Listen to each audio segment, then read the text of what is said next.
this party started. Hit the recording button. Hit the go live. Let's go live.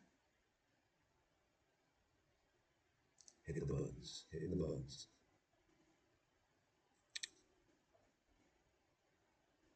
All right, there we go. We're live. All right. All right. All right. All right. Hello and welcome to another episode, exciting episode of the Chaos Order Chronicles, Volume 2. This is episode 9. 9.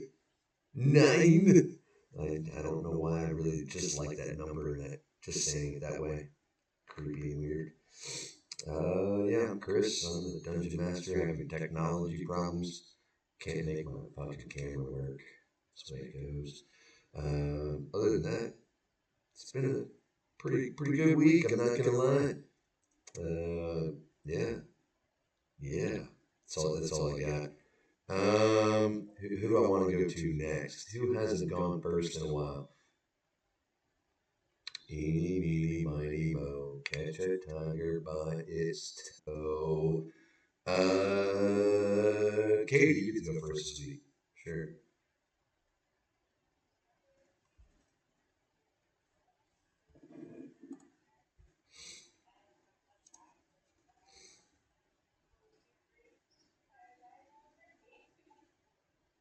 And it does look good. It does look good.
Oh, I thought you said you got PCP. I was like, that's not necessarily being an adult right there, buddy. I'm not going to lie.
Fifty Shades of Grey.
with that, we all know what I'm going to say next. Sam, take us away with the recap.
I'm going to say, didn't we leave off with you all uh, making bed for the night? It was the tail end of the day.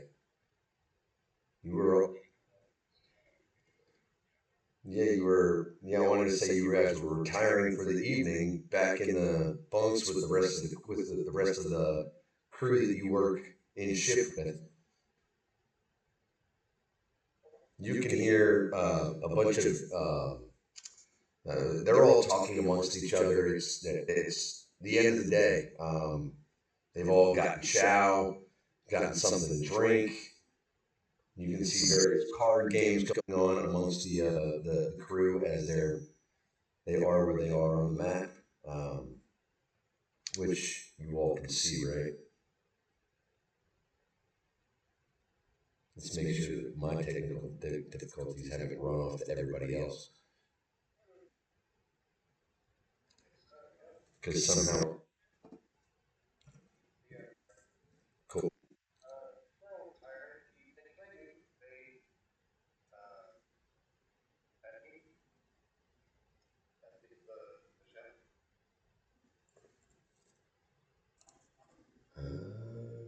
I don't see why not. She would be over in the gallery, right?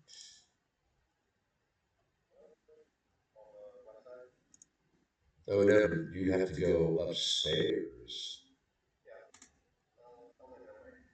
Okay,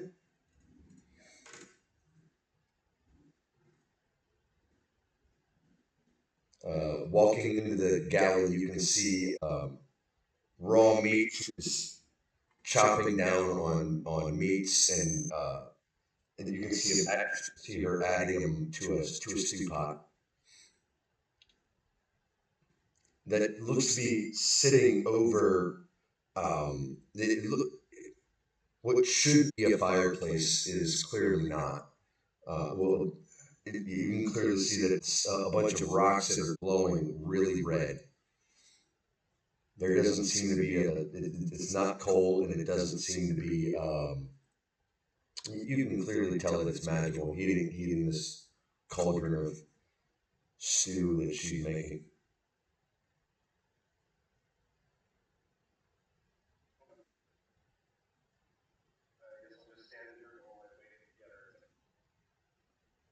It takes her a minute. She looks up and says, "Oh, why, hello.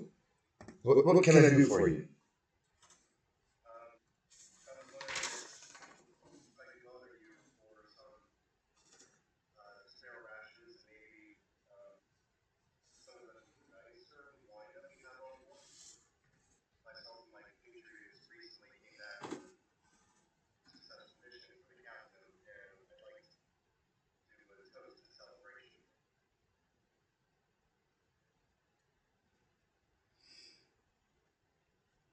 She looks at you and says, "Why,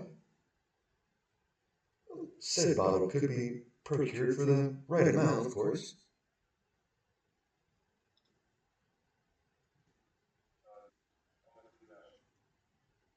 Why, 5 silver pieces."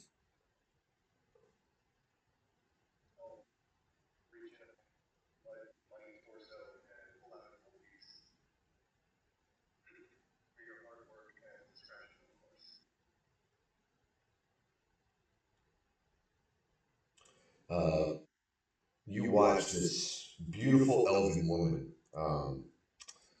takes the money, and you can see she's covered in flour and um, various stains of grease along her aprons there. Takes the money and sets it off to the side, like trying to avoid having it anywhere near the food. Um, she looks at you and says, "Give me just a couple of minutes, and I I do believe you're down there on the lower gun decks in the back of the ship. I'll have it sent down shortly."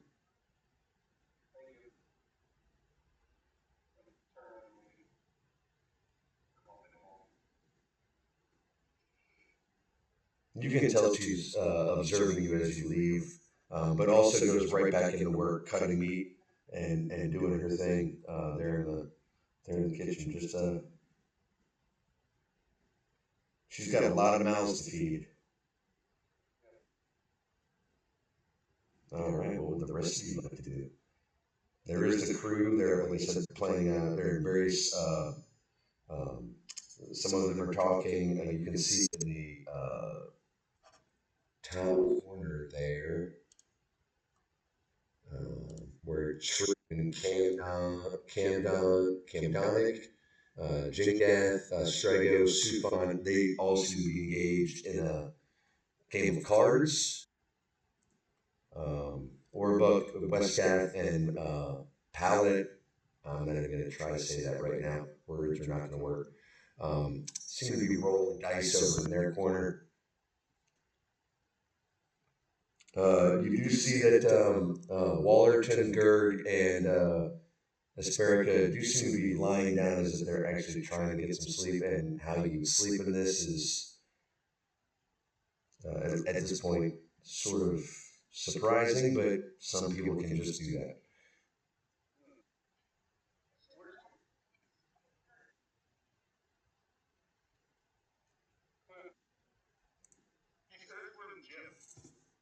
Gerd is.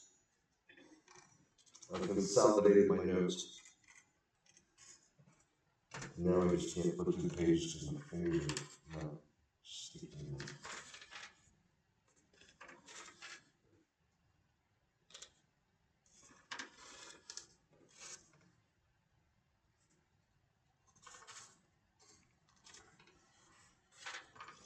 Gerd is a Goliath.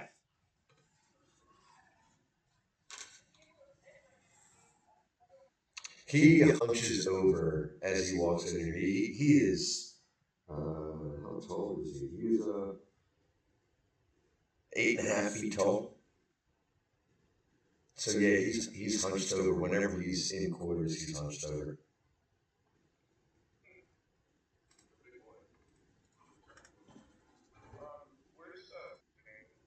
Okay, I'll give you a little more of a description.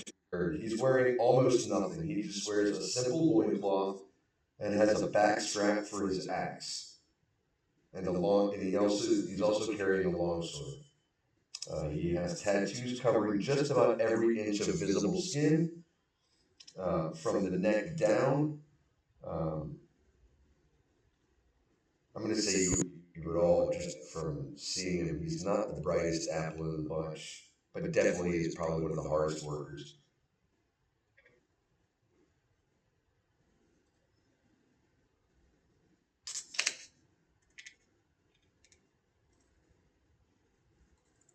He also sounds like Korg from Thor, whatever the fuck it was, Ragnarok or whatever.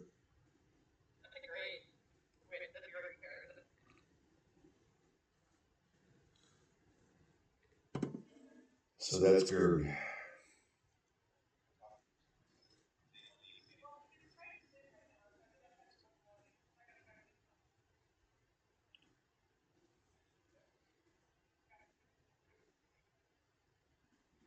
Oh, I'm ready. I'm ready. I'm ready. Nope, you gotta wake him up first. I'm not. No, give me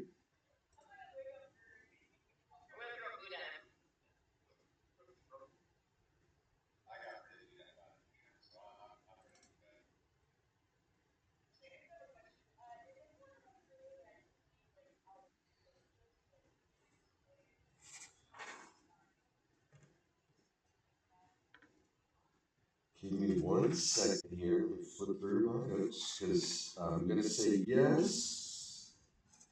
I just need to tell you who it is.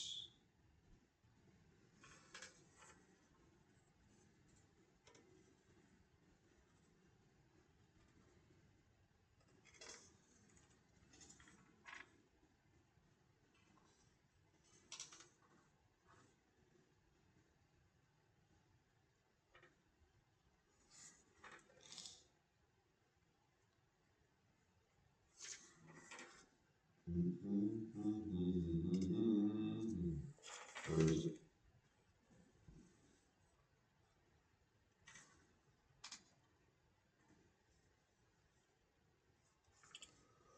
Westgard.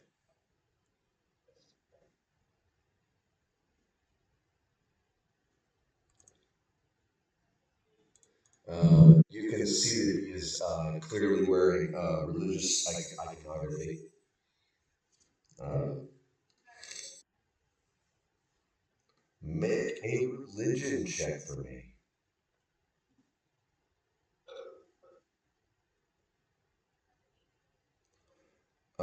You can see that he is wearing, it is clearly runes of the god of healing.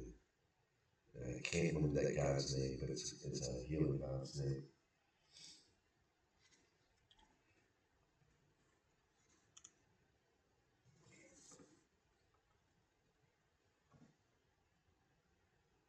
and you can see that he's involved in a game of dice with Orbuck and Palantantalus. Yeah, there you go. Because why not make an elf's name ridiculously long and hard to say? Because that's just the way they want to be. Every time you read a fantasy novel, it's like, oh look, there's this elf's name. It's like, why? Why did you do that? It's so wrong and silly. No, they don't.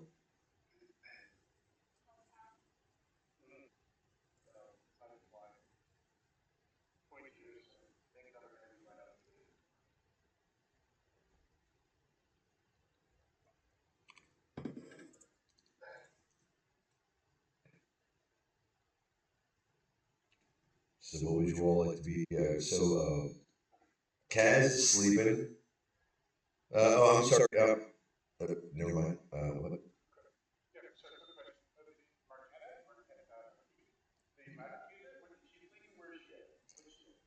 She would be looking through a couple of like a little journal.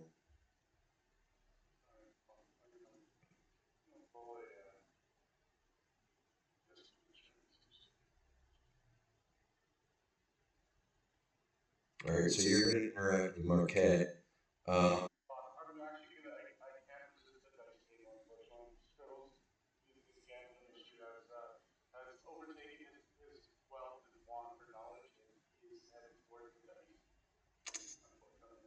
okay.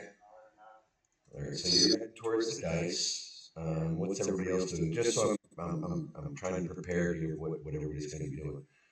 That I'm trying to put off the voice. I'm not going to lie.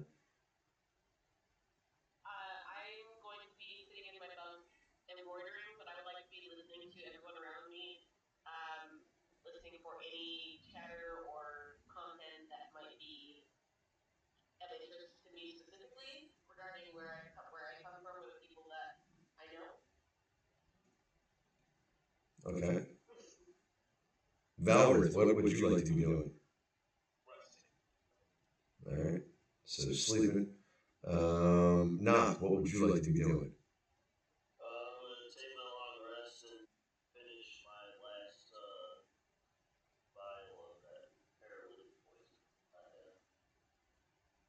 All right. Is that everybody? Kaz, you're sleeping, right? Yeah, Westcard was playing the dice game. Uh, okay, I thought you were going to go over and interact with Gary. Never mind.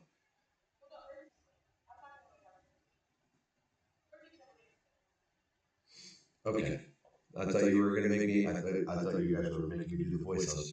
I was like literally trying to push it off.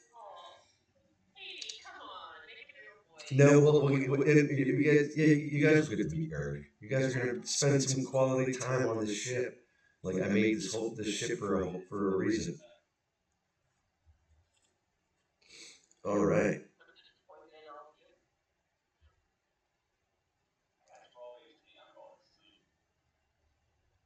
So Gloam and um, Scribbles, you're going to the dice game, correct?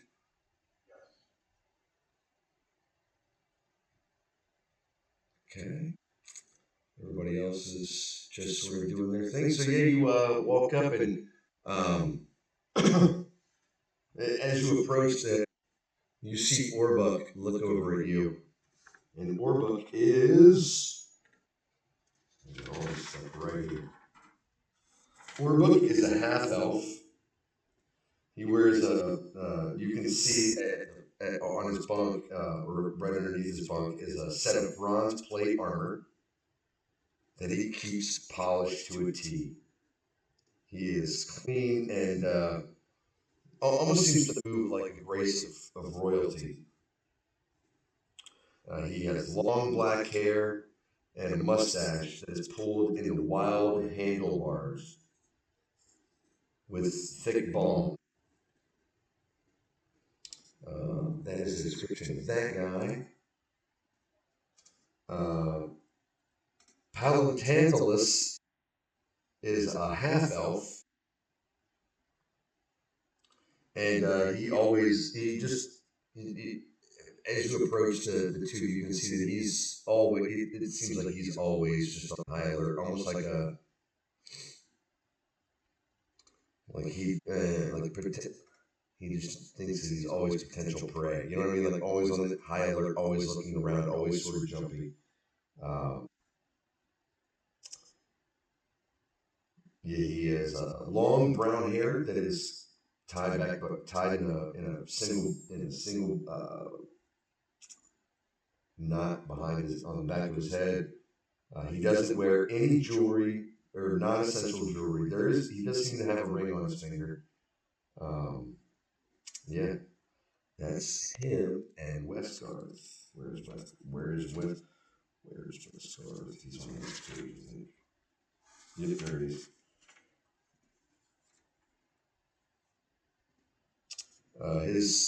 You can see that as you come around, that the front of his clothes are riddled with that same just iconography.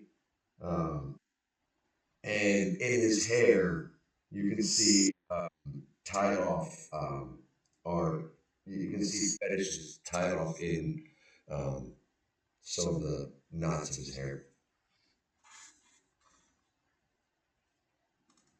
They are all three of them are human.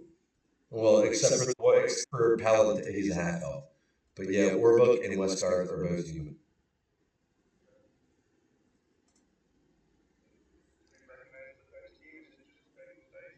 They are playing Dragon's Dice. And as you approach, Orbuck said, "Oh, new members of the crew. Wonderful to meet you. I'm Orbuck. This is Westgar. And Paladin," as he points to that half elf.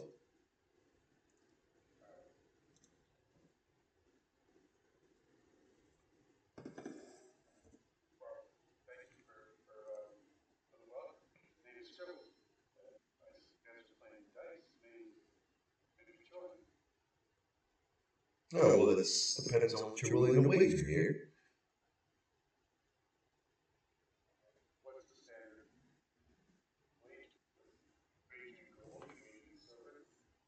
Oh, we wager we wager in rations and small talk here.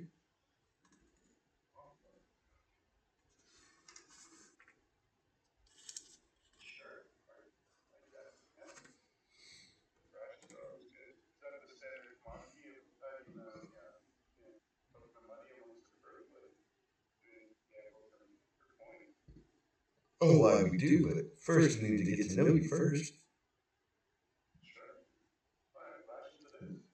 I mean, keep it simple, keep it small. Isn't that right, Westgar?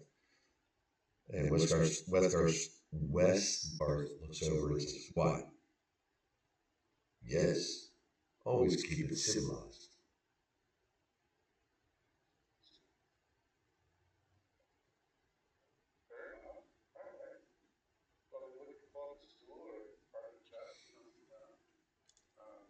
Orbook and Westgarth both slide out their footlockers for you to sit on.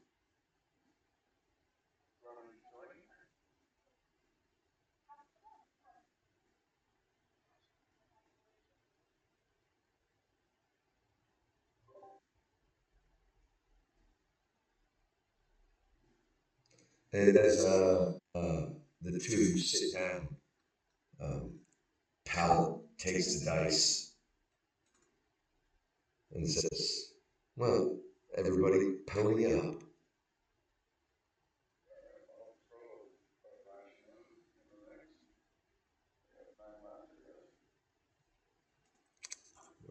How do we roll for Dragon's Dice? They've got me.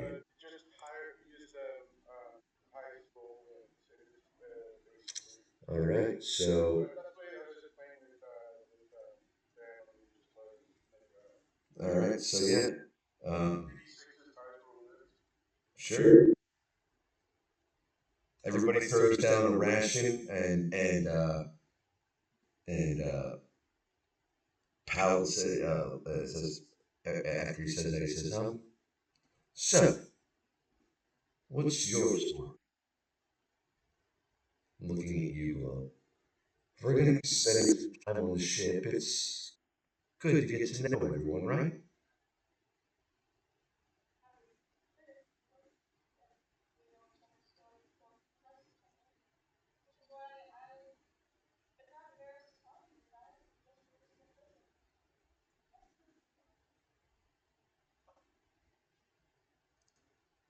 The rest of the group looks at you, or every, yeah,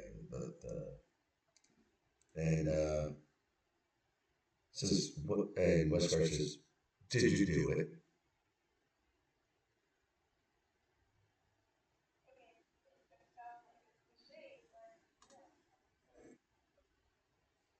He makes an insight check.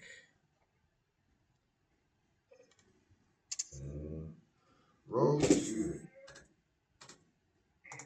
Are you being honest? Yeah. Yeah.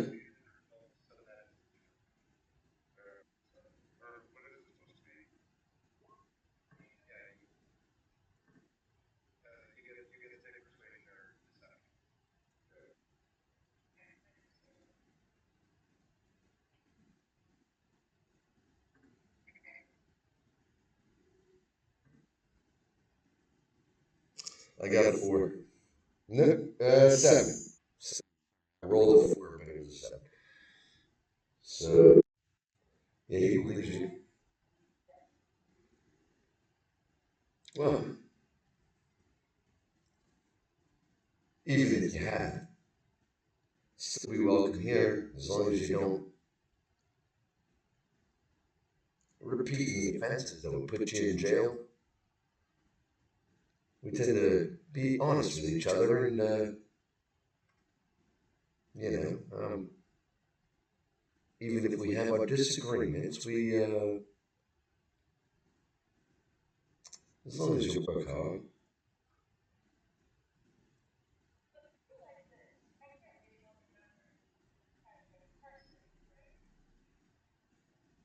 Oh, I know there's and Orbick says, why, there's been a few that have been arrested.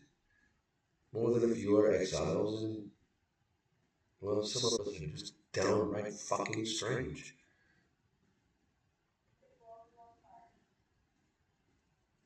I mean, look at that, there's that piece of dirt moving around on ship.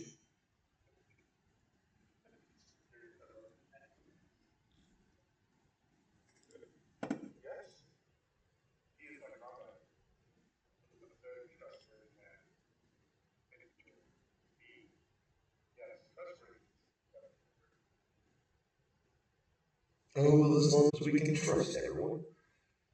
That's what it's really all about.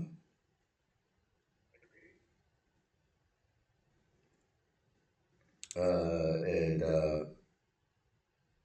says, well, let's roll the dice then, shall we?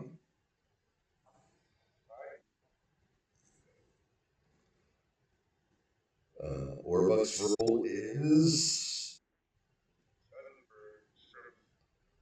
Orbuck rolled a six.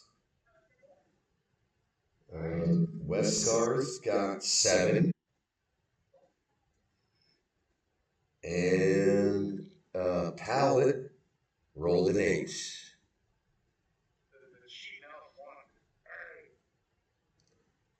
Yeah, he,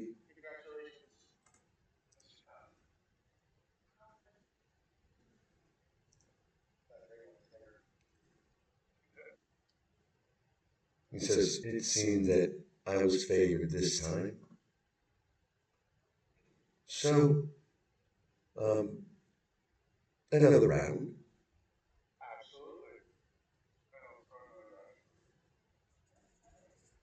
Yeah, Orbuck, Westgarth, and Pallet all throw another ration into the pot. And Orbuck looks at you, scribbles, and says, been a long time since I've seen a bugbear. What brings you, what brings one of your kind out this far?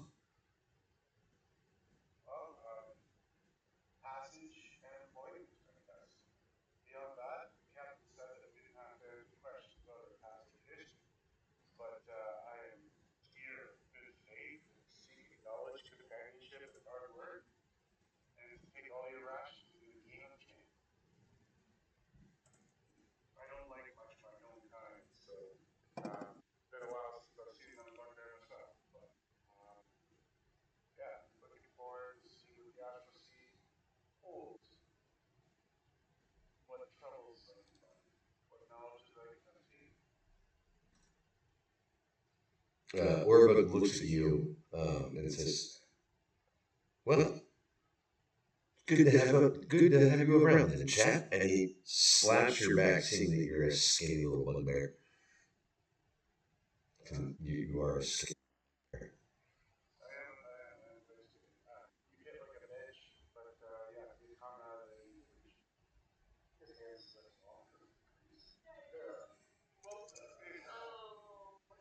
Yeah, as he does that, he looks down at his hands and says, "Oh, oh."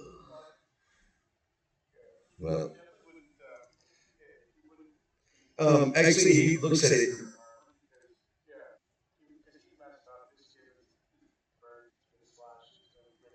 So it's covered in what? In oil?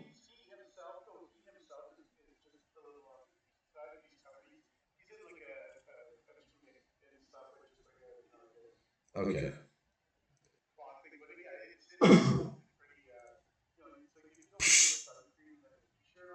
Yeah. Yeah. Gross. He's gonna. Well, all right.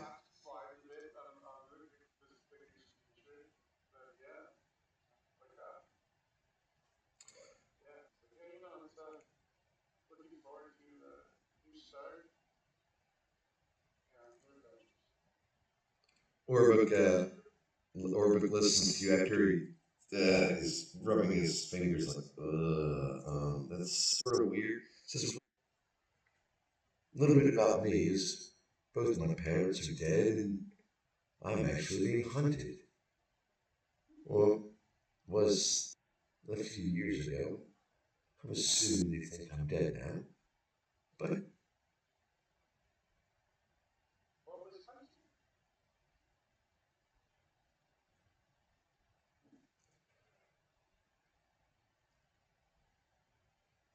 a demon, as far as I know, killed my mom, my pa, and all of my siblings.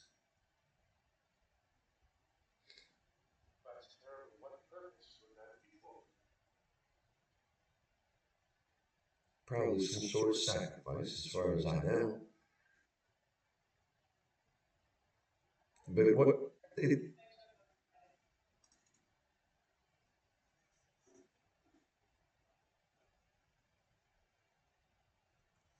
all right, go ahead and roll the dice. I will roll. Uh,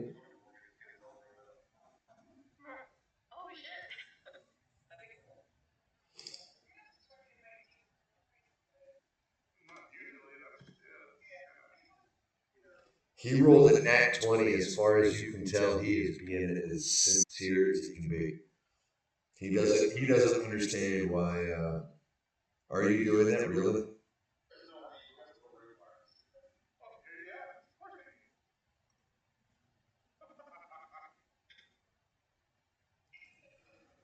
All right, so I got to re-roll.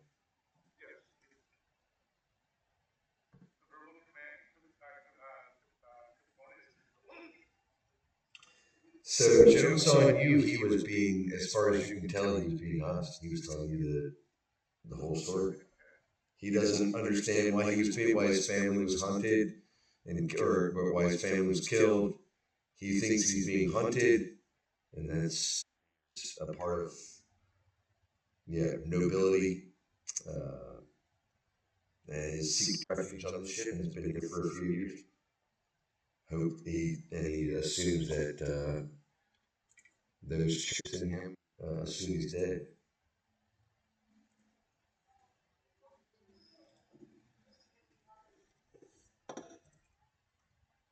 Why no one's come looking for me here? Well, I'm just another sailor on a ship, and actually, I'm quite happy here with quite the friends and family that have come.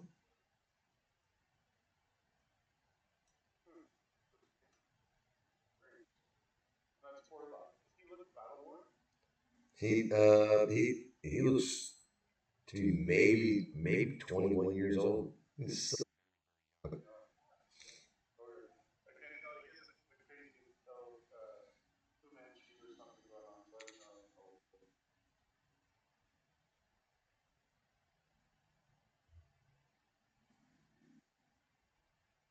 All right. So I you shed, you shed. Let's roll some dice.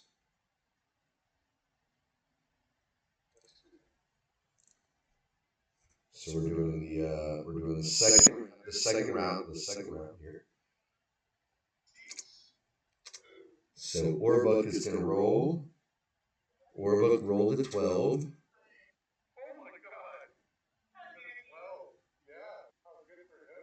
Westgarth rolled a 7, and Pallet rolled a 10.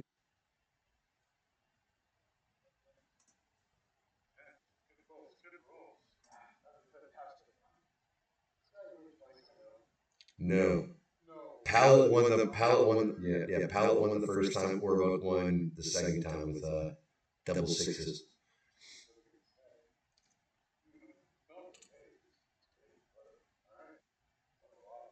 Well, how about maybe one more round? Then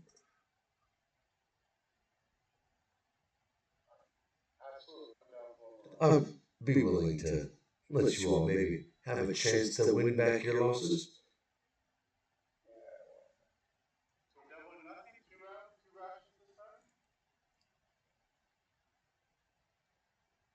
Um, how many do you have?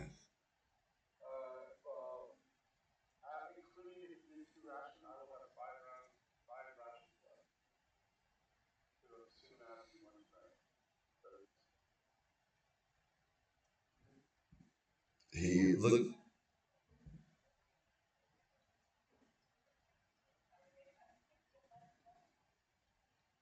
Orbit looks at you and says, "Okay, okay, we can do one more round." And everybody throws down 2 rations. Westgart's size. Seriously.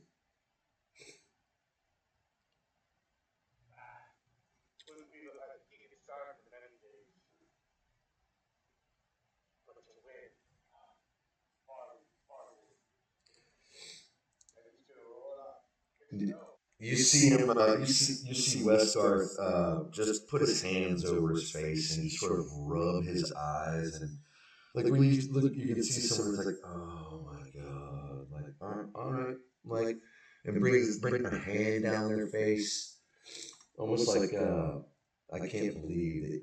Okay. Oh no, he's definitely throwing in his rations.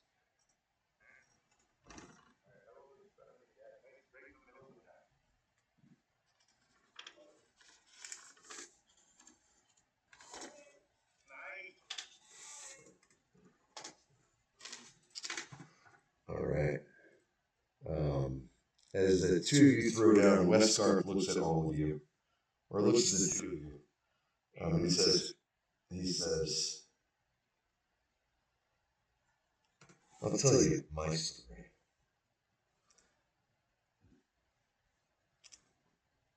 I was found by this crew. They happened to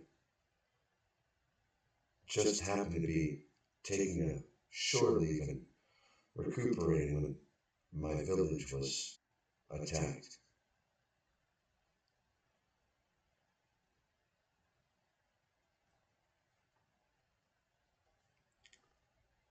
They showed up in time to save just a just a few of them. What was left, and it was the captain who saved me.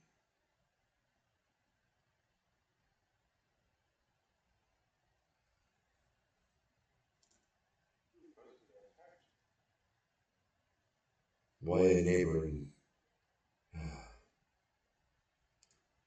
clan of goblins overrun us. We err on the side of peace with goblins.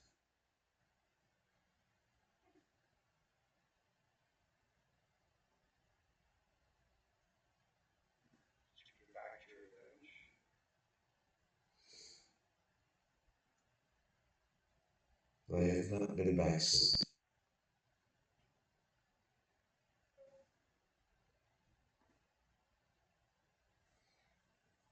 On the moon known as Crondor.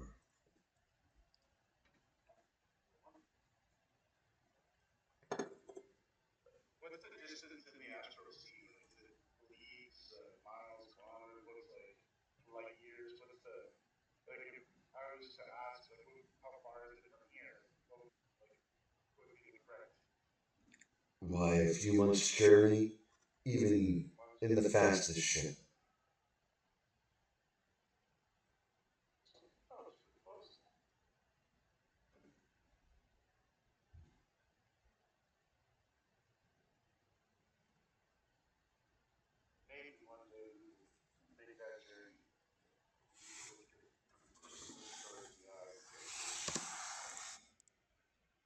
Oh, I've moved past revenge.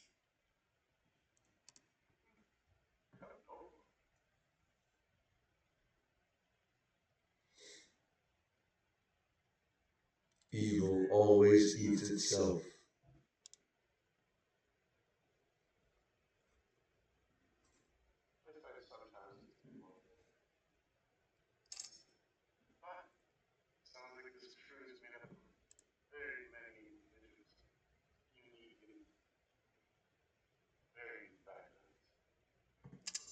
And with that, Orbuck is going to roll. He rolled a 9. Westgarth rolled a 6.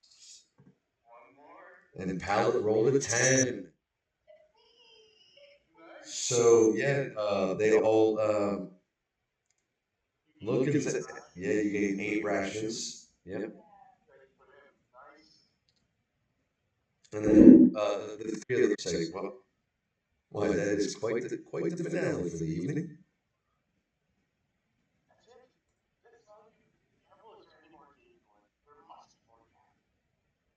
Why, not tonight. Now that we have made introductions,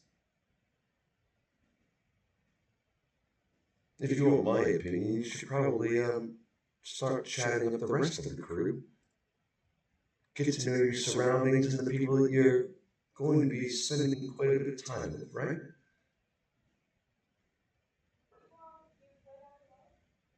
Oh, and the three of us, we do play every night.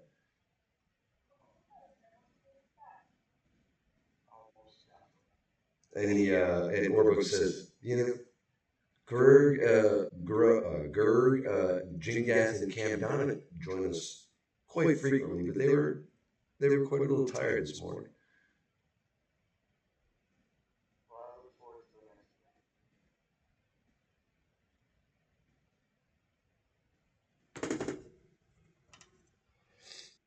All right.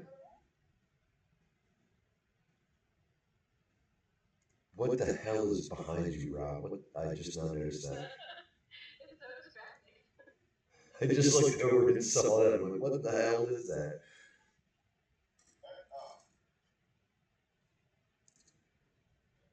All right. So I think that's everybody. Is that everybody's business? Yeah, we're going to bed. Waking up the next morning. You can see.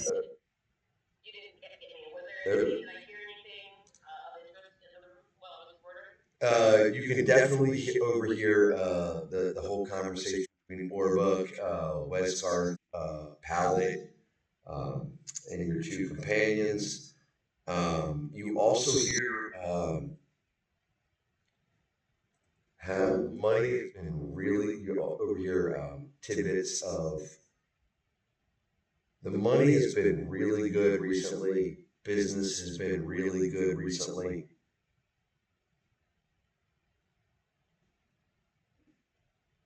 Um, but you also hear talk of a unit.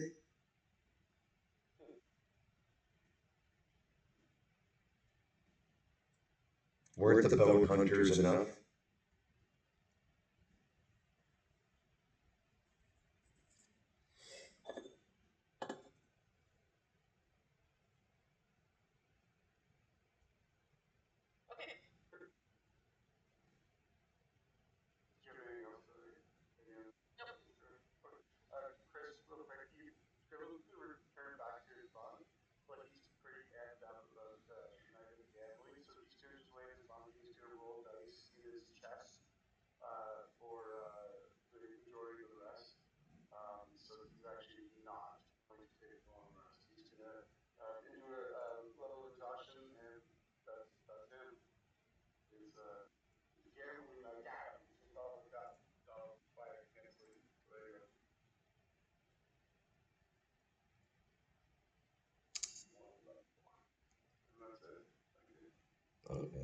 Okay.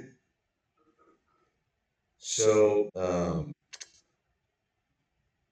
in the morning, you hear a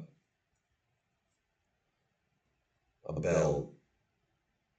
All of you make perception checks, except for Scribbles, who's wide awake.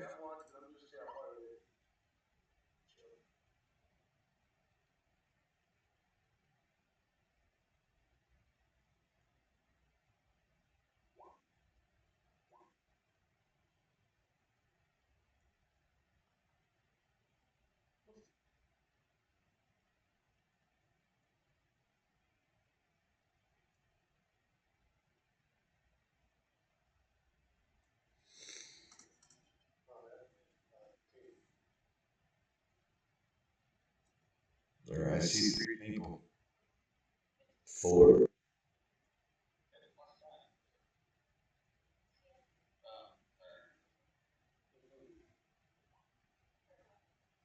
Damn, Knock got a nat 20. Damn.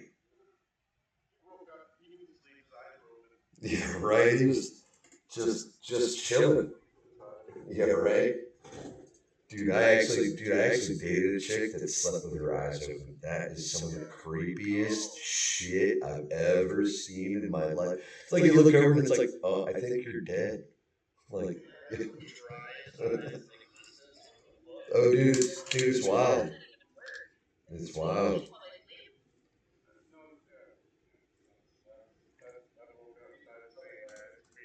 Yeah, yeah. It's not like completely wide open, but yeah, yeah. Yeah.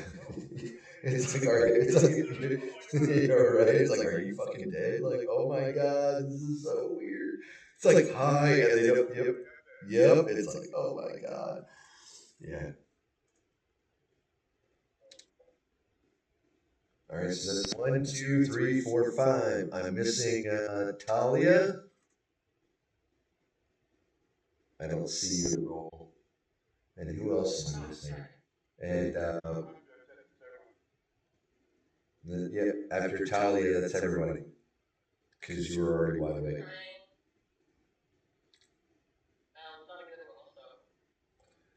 All right. Well, Knock and Valrith and Gloam, Knock especially.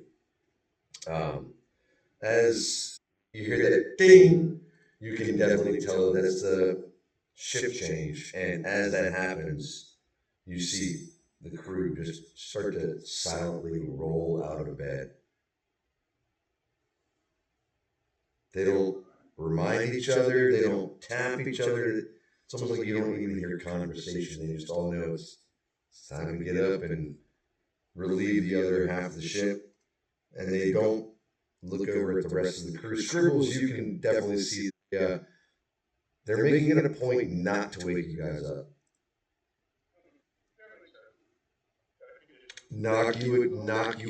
Definitely hear the bell, along with Gloam and Valrith, and I would think the three of you would also notice that they're making it a point not to wake you guys up.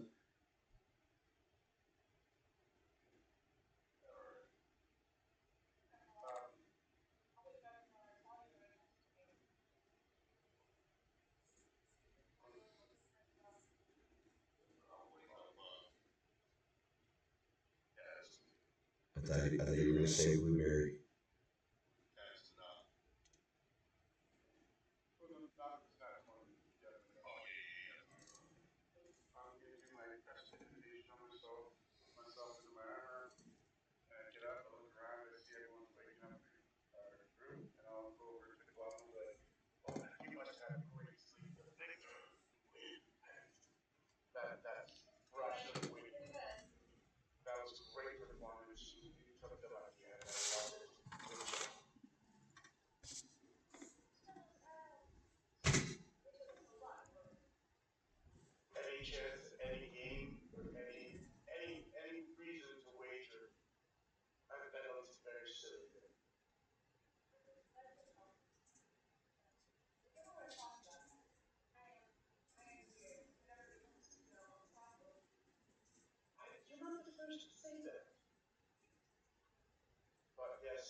Yeah, I would think you look definitely double bonged or something.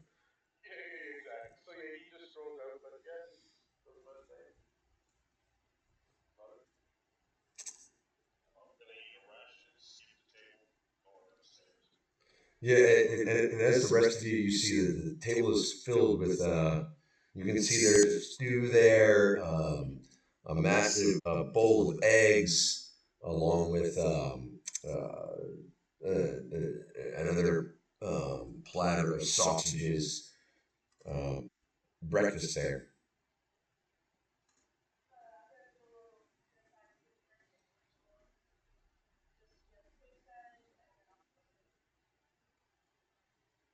All right, I need all of you at this point to make ability.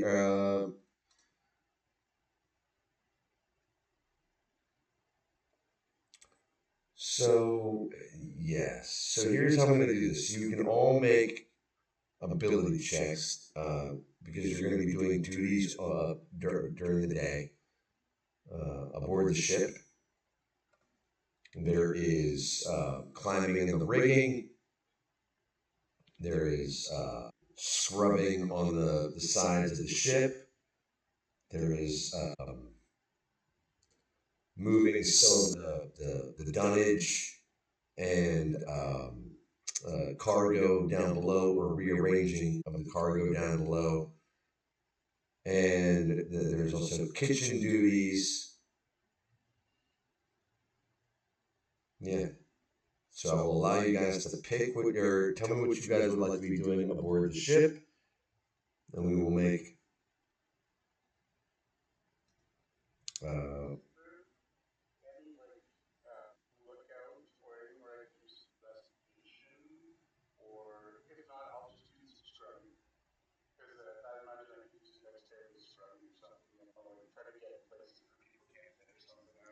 I mean, there is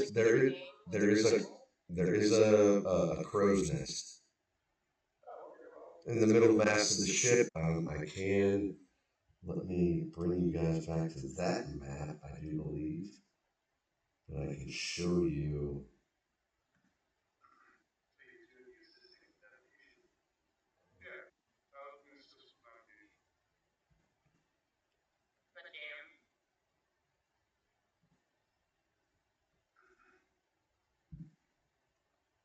All right.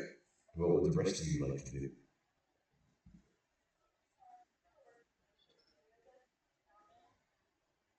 Okay.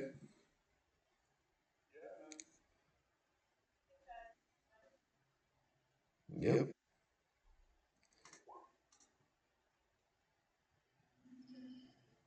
So yeah, you help him work up quite a few potions of healing. That's what you do during the day. Those of you that are helping with navigation, that was Talia and Scribbles.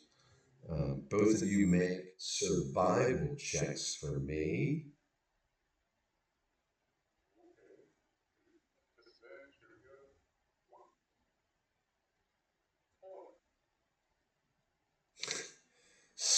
Scribbles, you're about as helpful as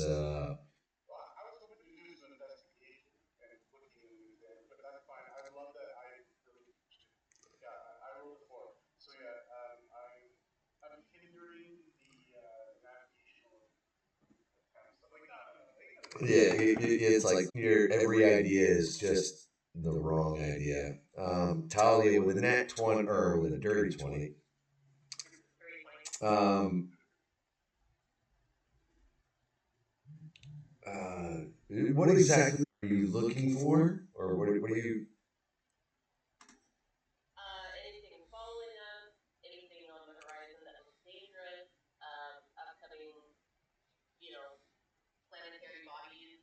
So sitting up there in the crow's nest, looking around, you can clearly tell that you're not being followed. But what you see is mind blowing, and just, I mean,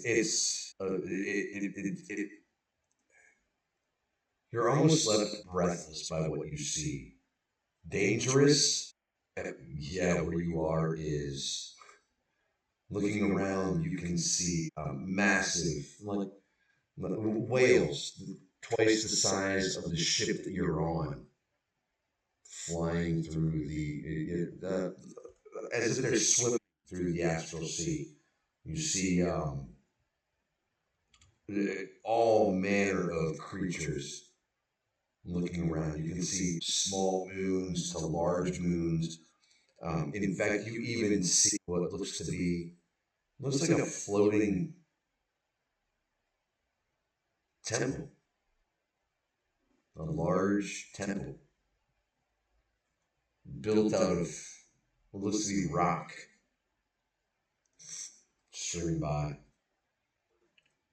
You are definitely in. Make a.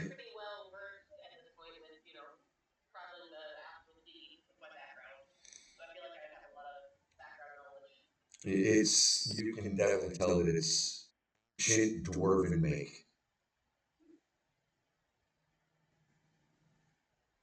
and you can also tell that it's probably inhabited. It doesn't look to be uninhabited.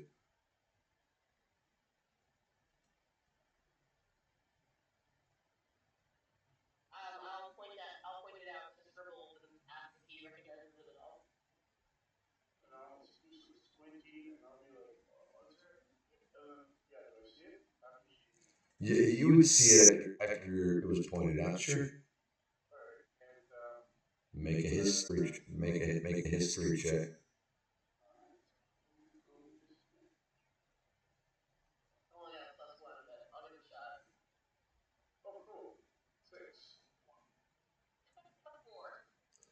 Yeah, neither of you recognize it, but you can definitely, like I said, definitely tell that it's dwarven, and it doesn't look to be. I mean, it looks inhabited as you on the ship are going past it.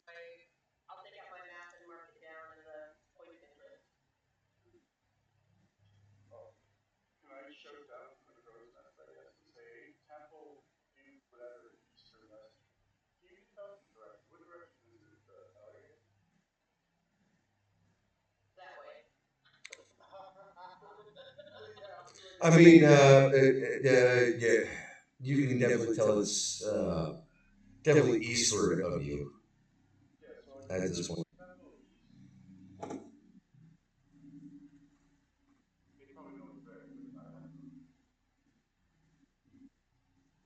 And the helmsman just keeps right on going. The ship doesn't seem to change course. What would the rest of you like to do?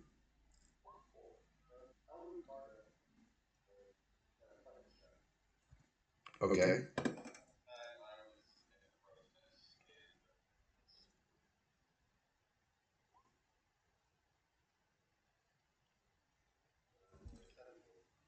Yeah, so you are led downstairs into the cargo hold, which is upside down. Due to the gravity plane of the ship, you're walking on the ceiling.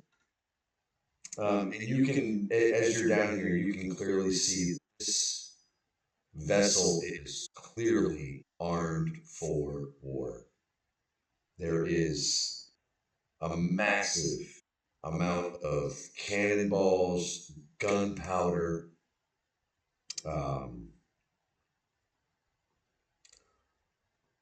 you can clearly see long swords, um, enough for everybody on the ship, crossbows, crossbow bolts, grappling hooks, chains. This is what you're seeing is, and there's clearly enough food. As you make your way in, you can also see dried meats, um, uh, barrels of flour,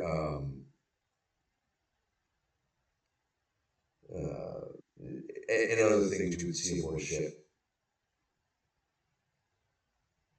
But what stands out is this is definitely, you can tell. I mean, well, you can see the cannons on the mat there, but there's enough here to keep this ship going for quite a while.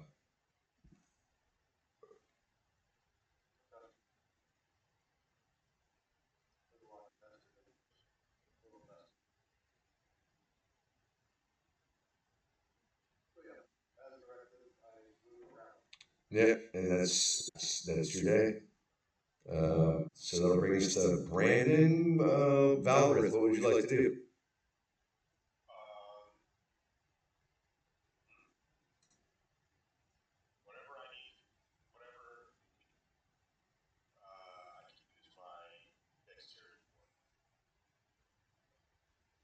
So that would put you up in the rigging. Um, yeah, so make yeah, dexterity, athletic. That's not athletics, right? Yeah, acrobatics.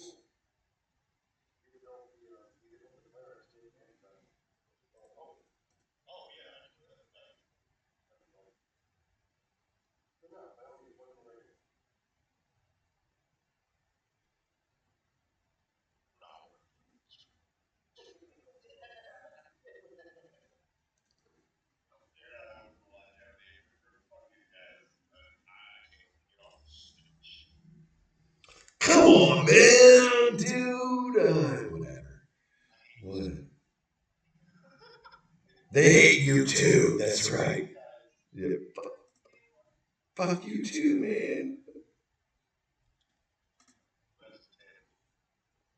All right. So you will you'll have a hard day. Um, you do get the job done, but you will suffer a level of exhaustion for your efforts. It was rough. Not no, you can't persuade the job to be done fast. But nice try. No, I've tried to do you. Dude, I run a 10 head canning line. You know how much I talk to my equipment? That shit doesn't work. It doesn't work. No. Dude, I'm convinced that my canning line is a mimic. I'm not gonna lie. The Wild Goose 10 head machine is a mimic. That thing is the devil. I'm not even gonna lie. But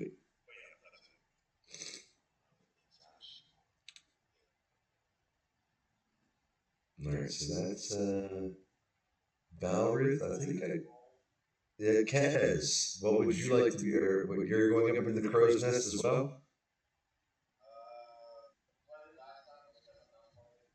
I mean, you tell me what you're doing here, buddy.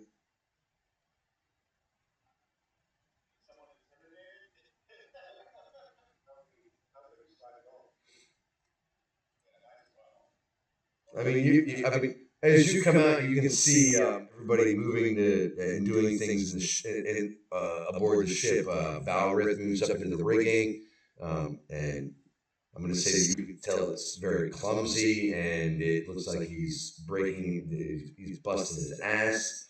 Or not. I don't mean. Well, I don't mean like busting your ass, but I mean, like when I say like busting your ass, it's like you're working, but it's just inefficient. If that makes any sense.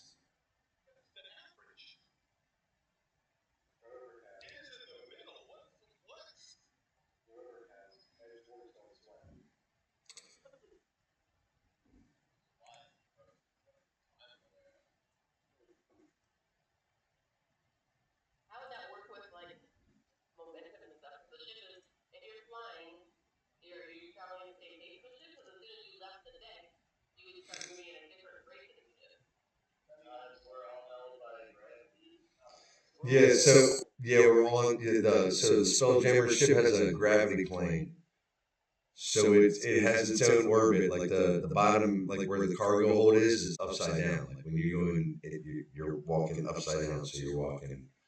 Somebody can be walking above you. Yeah.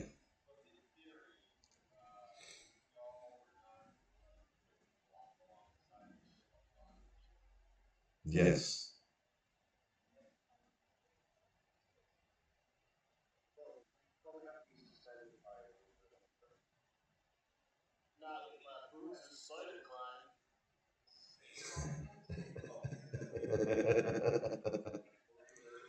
And yes, Space barnacles, bitch.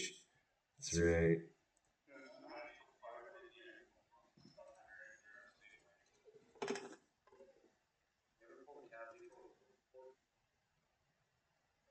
Did you ever pull a volatile creature from a dragon's mouth before? No, dude, we're going ham this time. Dude, I'm going wild.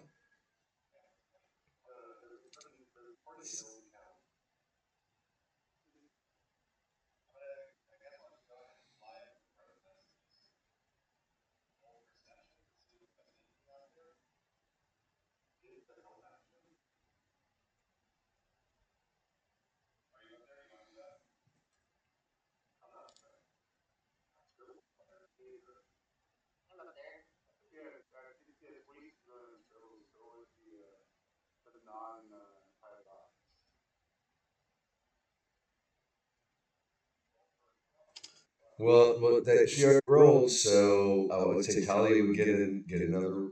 Okay, so the 21, I will allow Talia. If you're, what do you? So what do you, looking around, you see the same thing that Talia did. You see a lot of. I mean, dude, this is a wild, vast environment. Space whales, space fish, moons and planets, and a dwarven temple that floats by that you can clearly tell is inhabited.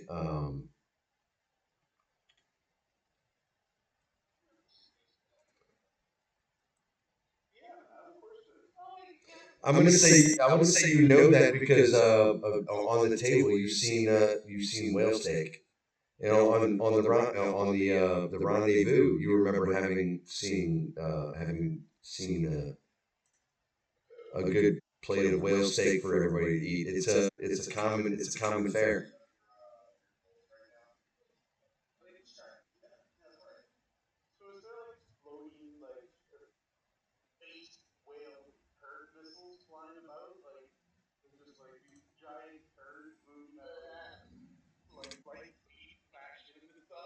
I'm not micromanaging shit, bro.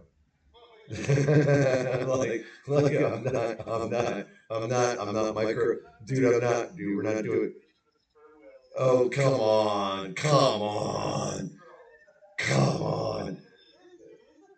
Yep. Oh my god, dude. Seriously, and all of a sudden, you know what? That's right. I'm gonna have all y'all out on the deck one day, and it's gonna be like, tidal wave of what? Whale sperm, bro. It's like I'm just gonna nut right on all of you with whale sperm. You know what I mean? It's some sort of weird space comic joke. That's just gross. That's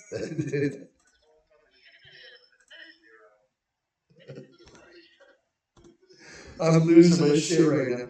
Oh, dude, this is hilarious. You guys are gross.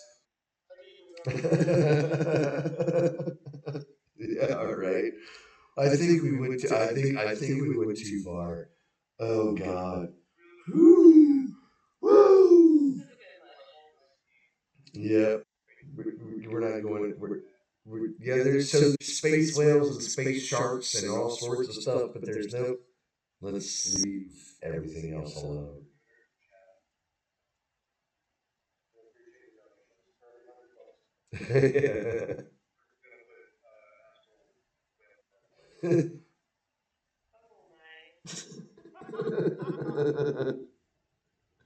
Dude, if that gets us views, that would be amazing. I'm not even gonna lie. I almost want to put that on the internet.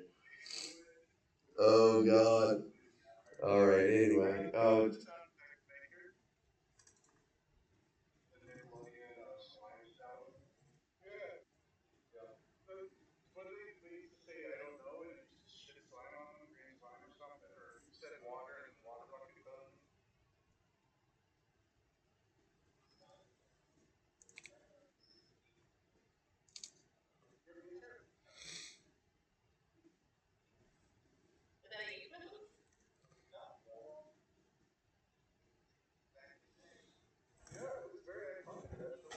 Oh, yeah, remember Nickelodeon? You had what was it, Dare or Double Dare or something? Oh, dude. Oh, yeah, dude.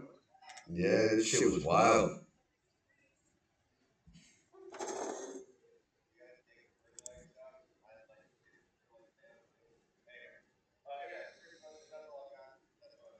All right, so like, along with Talia, you see, I mean, dude, it's a this ship may be big, but you're really small in the scale of everything you see around you.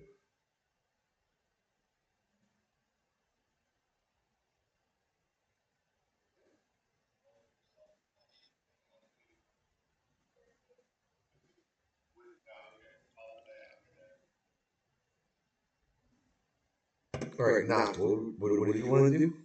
Did I do you? Did I do you? Now that we're talking,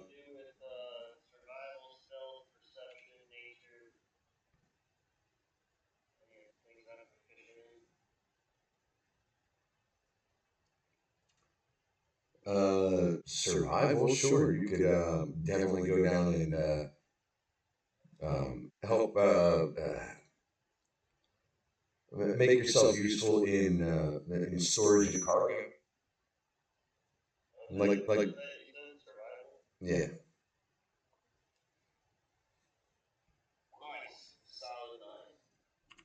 So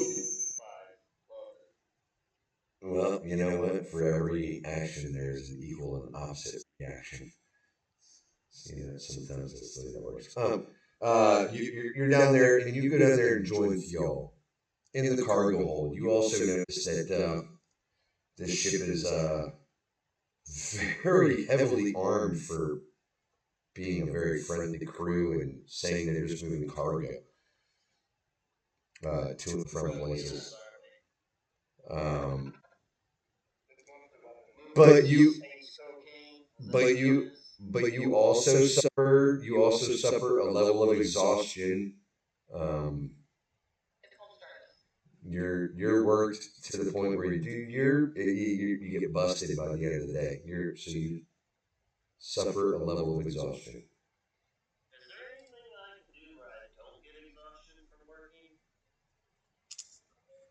Yeah, pass your checks. I mean, I'm not gonna lie. That's literally what it was right there. It was just a roll. You either pass or you fail.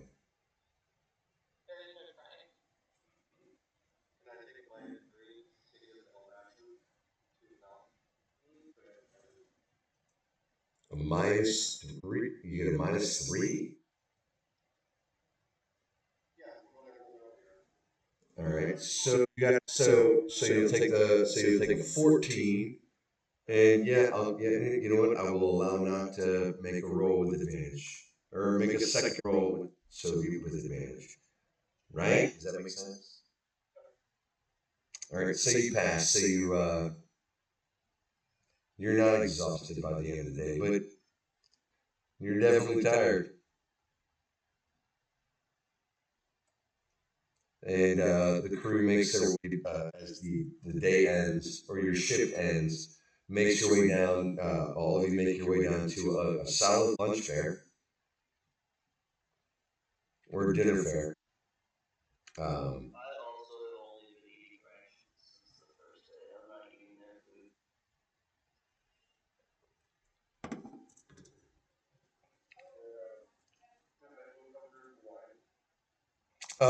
you did get your bottle of wine. Sorry.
I mean, where are you guys? Are you guys on?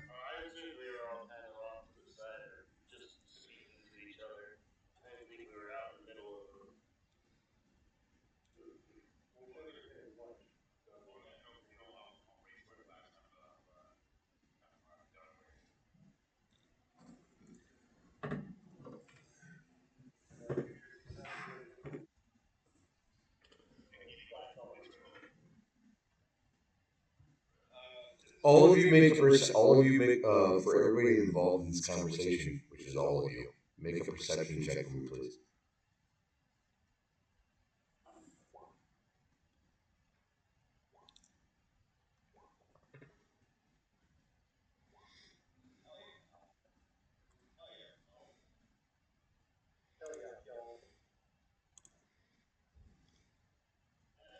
Oh, God damn it. Wrong fucking computer.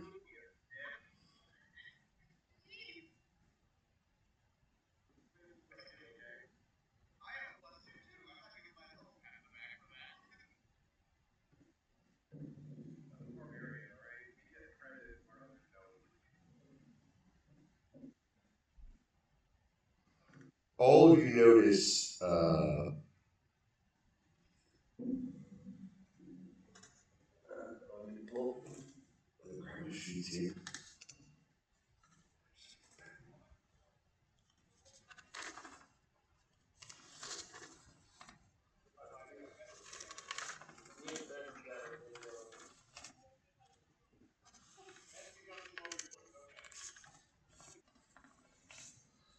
Yep, I'm just trying to.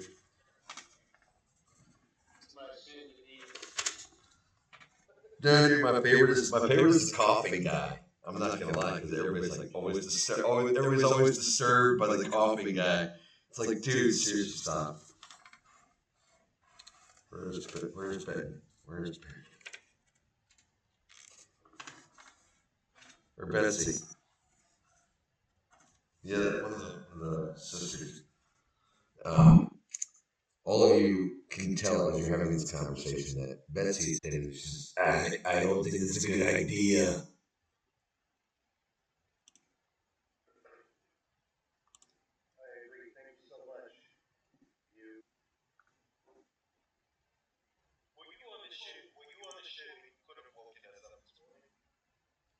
I could have, yes. No, we all wake up on time and go to work. It's on you. It's on you to. We don't wake each other up. The bell rings us up.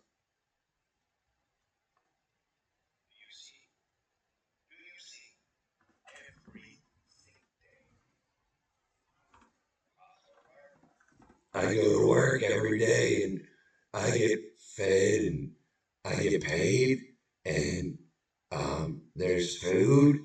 So yeah, I see every day.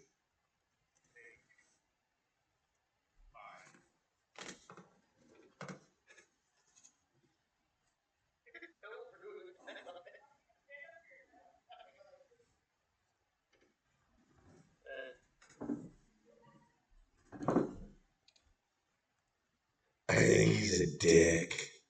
And she starts walking back towards the box.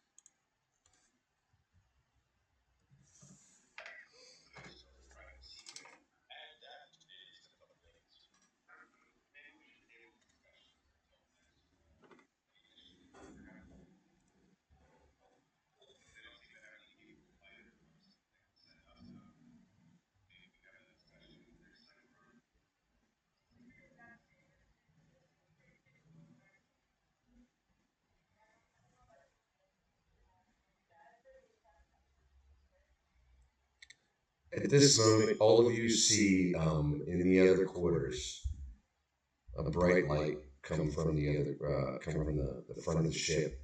Those quarters in there, and you can hear guffawing and laughing and definitely heavy footsteps. Um, oh, we took that fucking dragon right out. you did you hear him? Strings. He fucking played that lute like a madman. It's wild.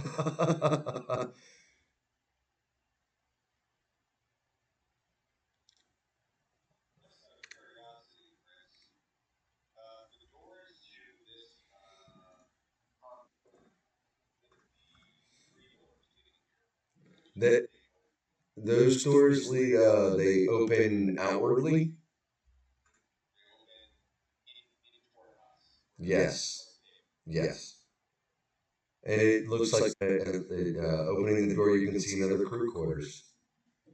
And at this point, you see 16 very experienced um, fighters. You can see an open portal as they're streaming back through.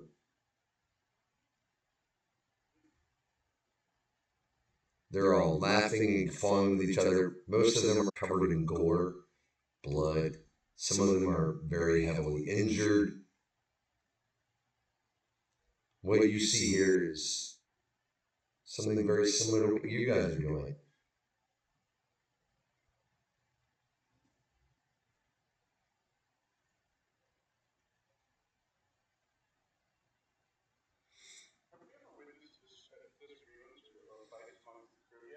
You have not. They all seem along. This seems like a very cohesive unit.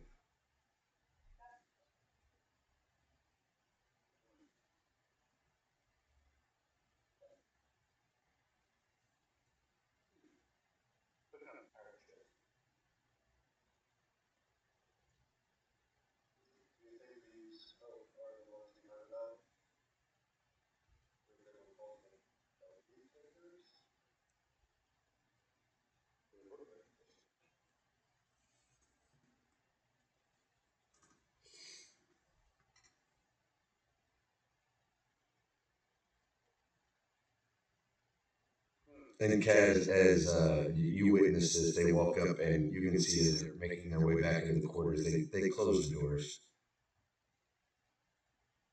to the quarters.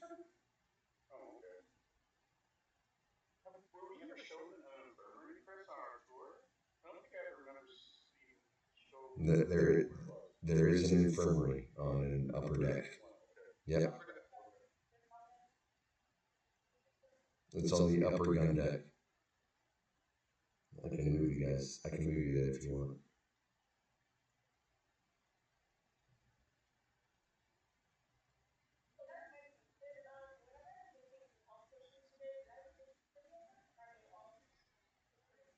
They all went to crew use.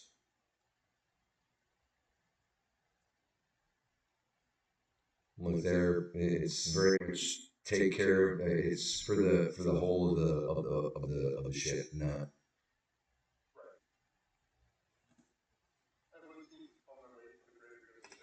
Yep.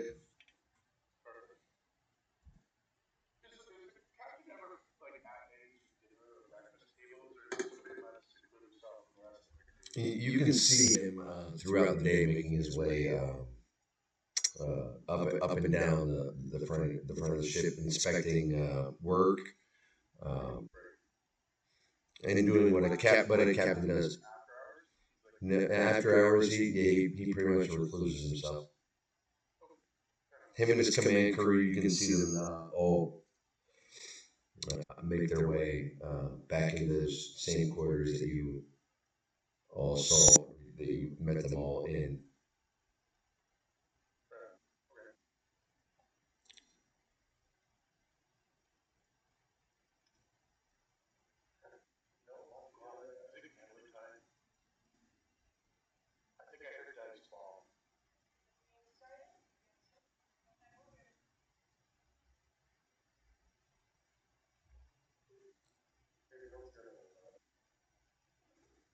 All right, so yeah, making the crew, you can see them eat the food um, and make their way back into their quarters and spend the next, I'm gonna say, hour intermingling with each other. You can see some of the same groups break up and play dice and cards. Um, yeah, what would you all like to do? And then I've got some fun.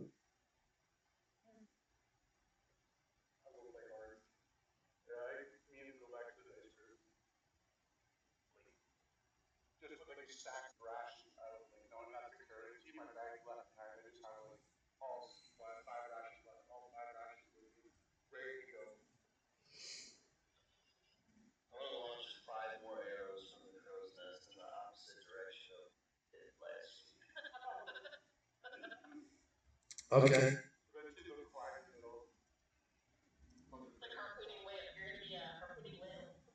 That's right. Gonna come back and there's gonna be like a stream of dead things.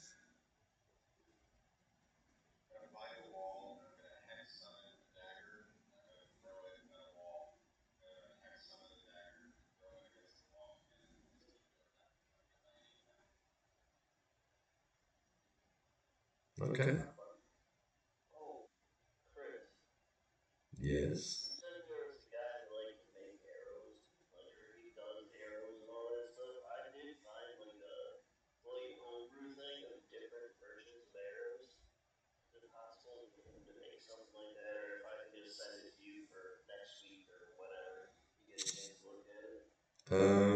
Go ahead and send it to me now, and I'll figure it out for this session. Why not? Maybe, maybe.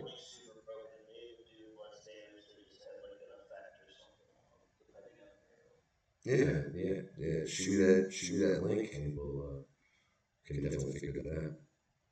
I don't see why not. Dare I say why not? It's always yes, unless it's silly or broken.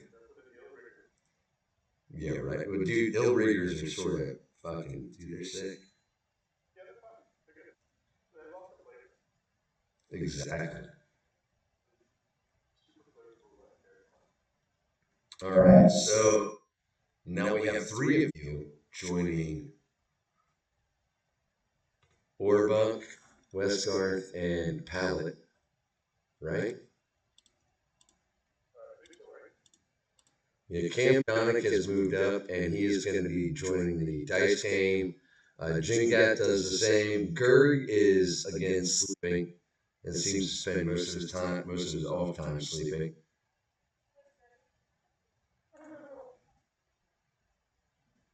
I'm putting it off. That's right. Wallerton seems to just be watching the dice game. Um, and Kintarla has moved down with Fatha. Yeah. Anyway, she's moved down by Marquette and Jesus Sutherland and is having a conversation over there. So yeah.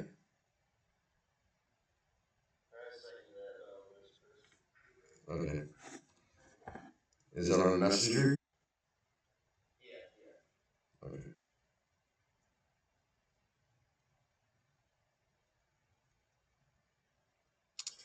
So as the group of you approach, Orbuck says, "Oh, back again tonight to lose more food."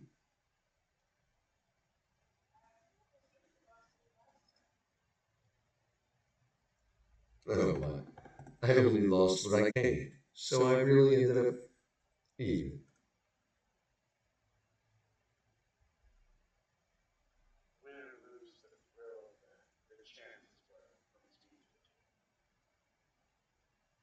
Well then,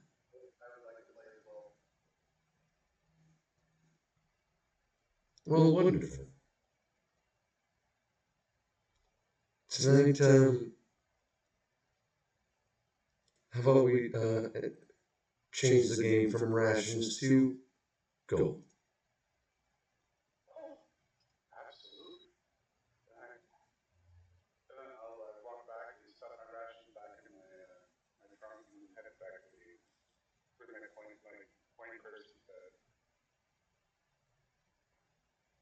Wonderful. 3 rounds.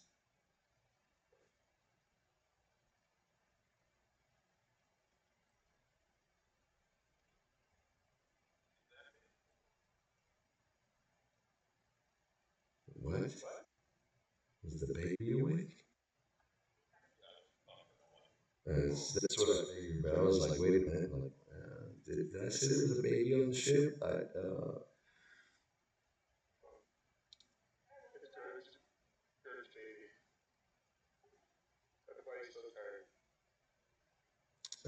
Orbuck looks and says, "Why, 2 gold a round?"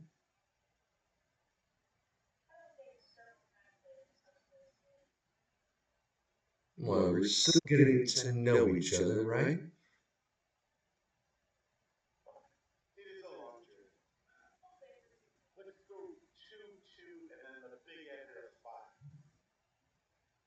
Wonderful. And your construct friend?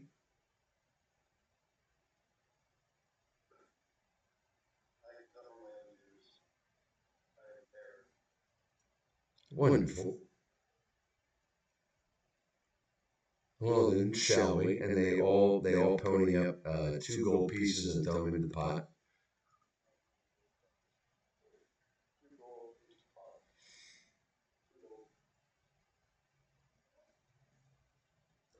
And along with the wager comes a story. And what's yours? There, Rockman.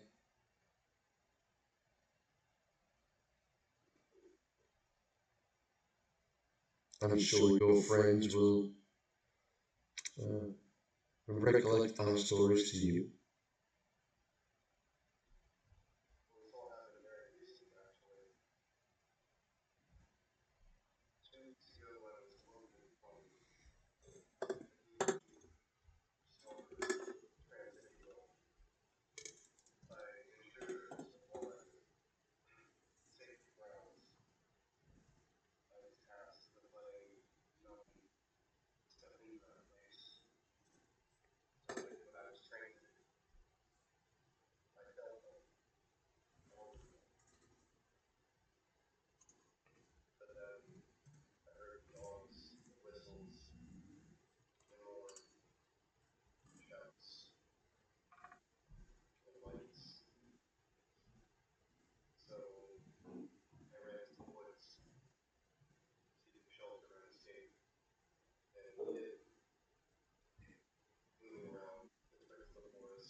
Tattletale's quite the woman.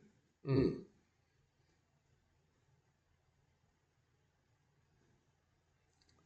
We've met her a couple of times. She's been aboard the crew.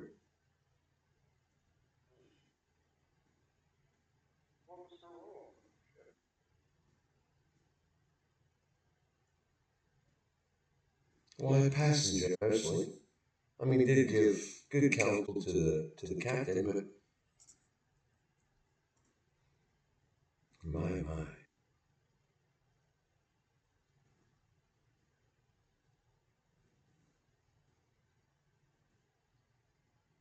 you actually got to see her in person and be up close and interact with her.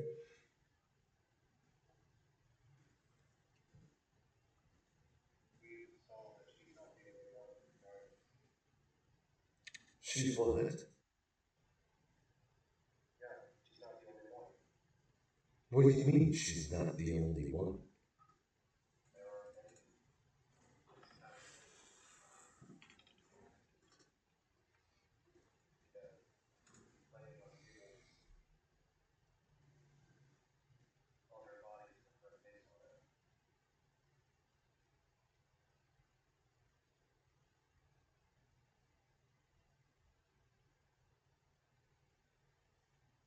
He looks at you and with a soldier's gross smirk says, I can only imagine having more than one of that.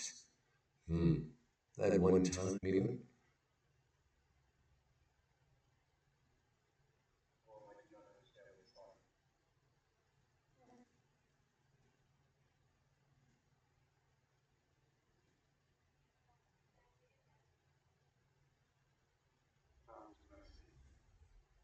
And he's going to go ahead and roll his dice.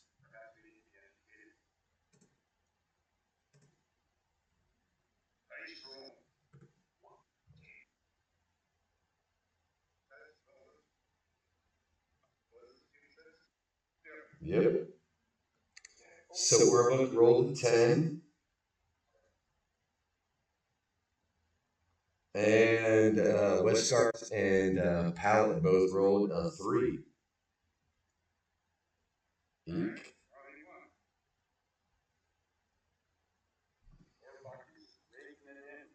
And he takes the money and says, well, shall we do this again? So do tell us about your friends.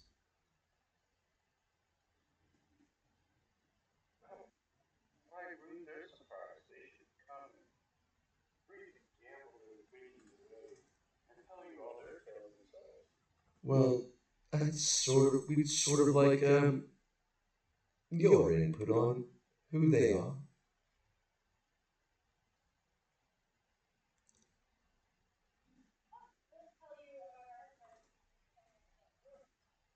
Why, of course. We have been very forthcoming.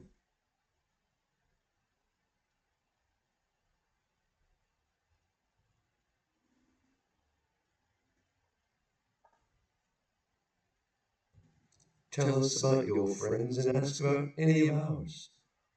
We'll more than gladly spill the beans.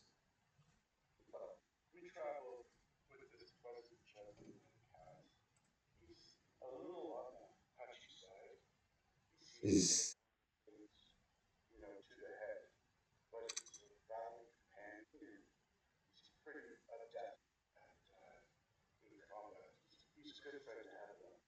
and which one is that? Is that the Fade Red or is that the UNT?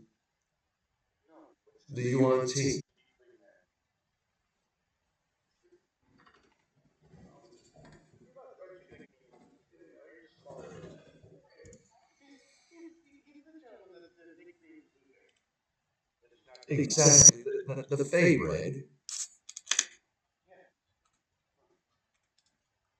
I don't mean that with any disrespect. I mean it with just stating fact.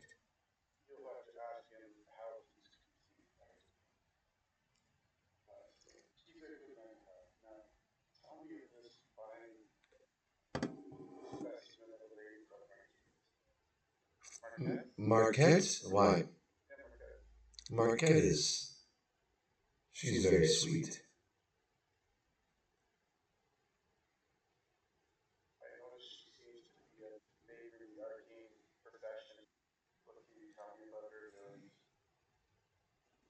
Why, she's quite a capable sorcerer.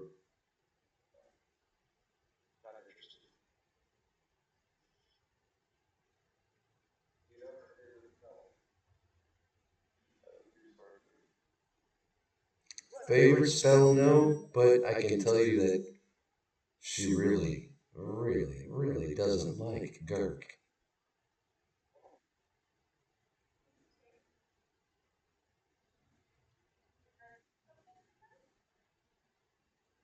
That I don't know. I've never seen anything, but she pushes him away.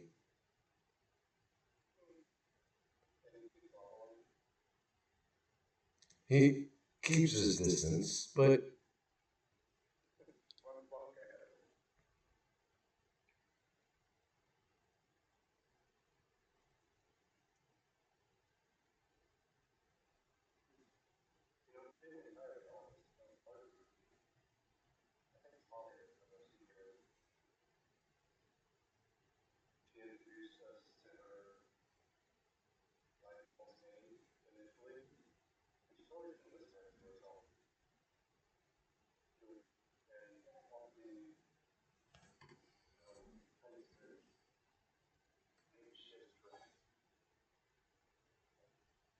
that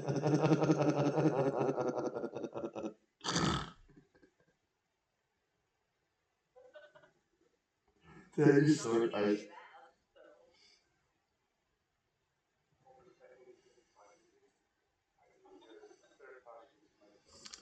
I respect privacy, but I'm gonna talk shit over here in a group. That's right. I'm causing drama. All right.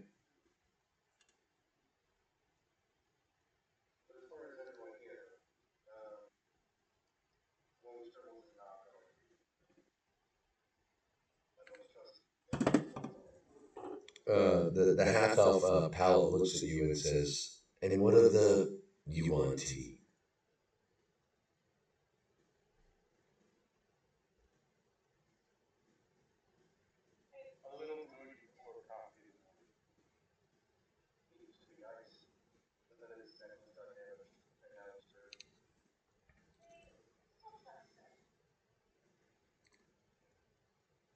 Loyalty.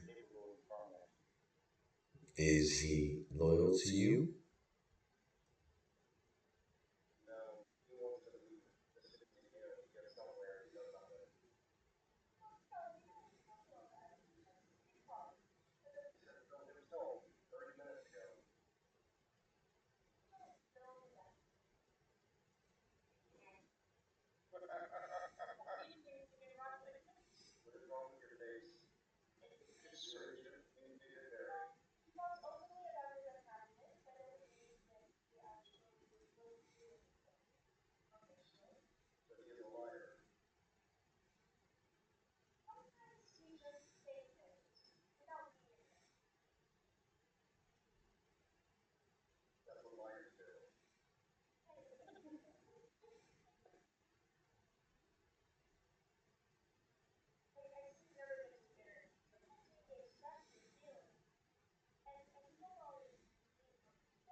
And as you say that, you see a small elf with a bandana, suit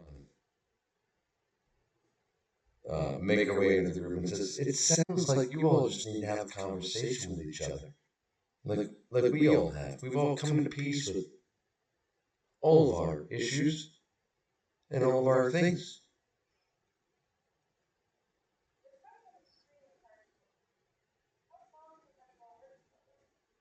Well, why, I think, aside from you, at least a year.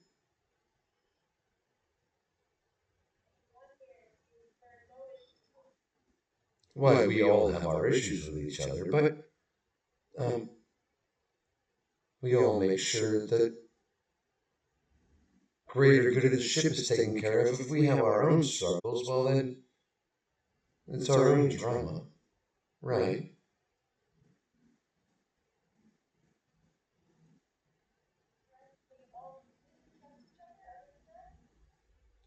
I would have every one of their backs as I know they would have mine.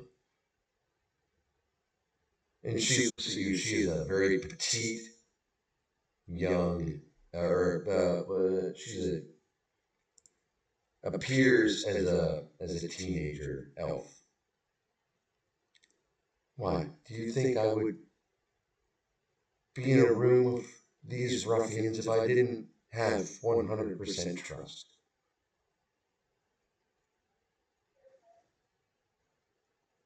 I'd have their backs and they would have mine.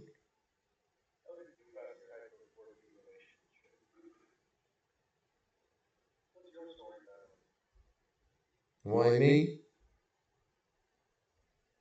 Hmm.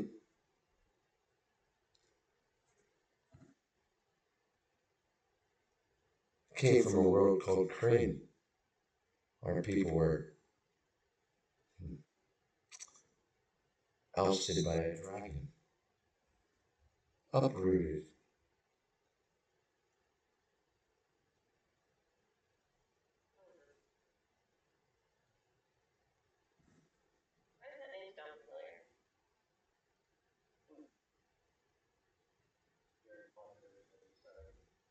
This is a very popular D&D setting. It's my favorite D&D setting.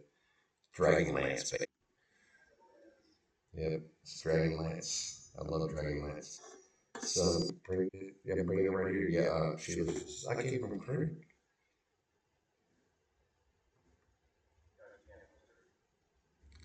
She is definitely high elven. Yeah, I overcame. If you knew where I came from, I shouldn't be associating with any of you.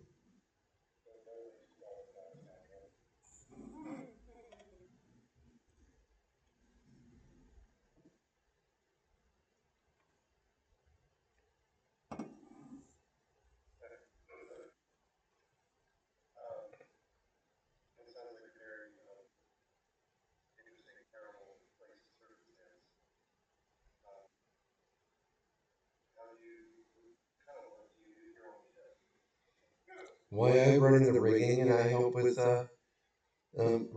repairs on sails.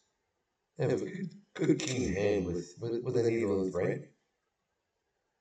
Also really good with, and she pulls out a couple of daggers and you see her swinging them around.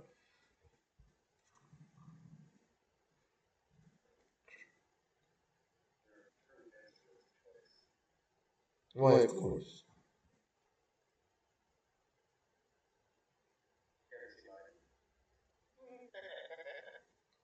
She looks at you and she says, as a construct, do you make your own weapons, or are they real weapons?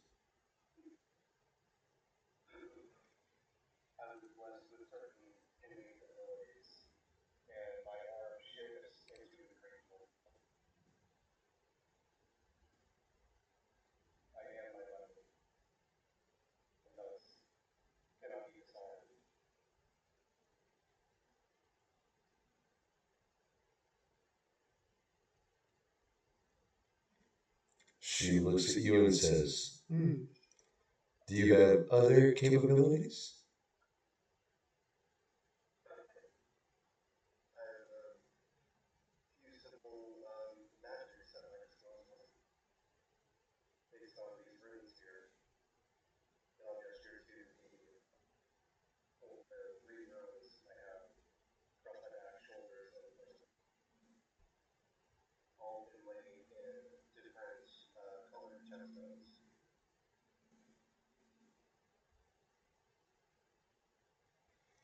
She walks and starts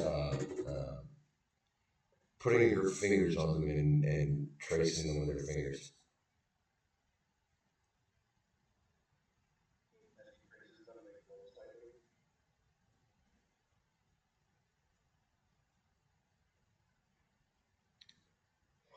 You are quite. I'm quite infatuated with you, but I must get some sleep. Maybe tomorrow.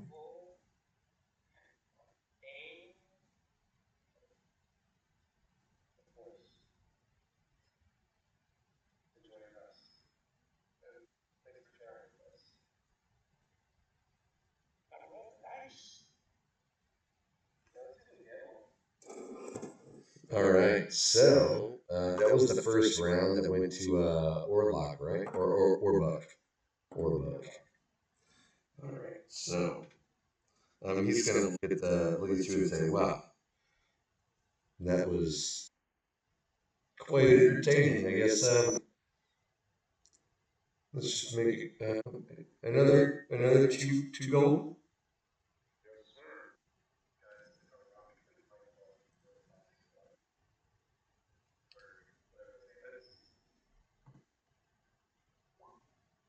All right. So we're rolling a 7. Westgarth rolled a 3. Oh wow. And Pallet rolled an 8.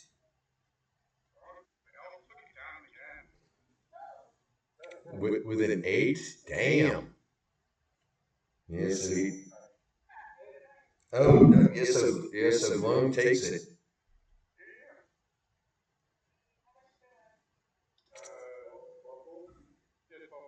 Yeah.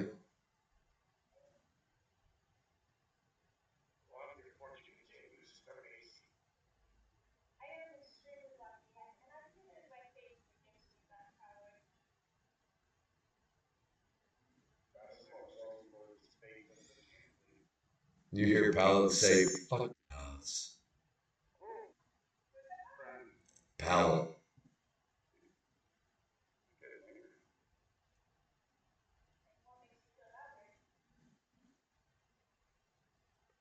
What good have they done? Destroyed worlds. People die.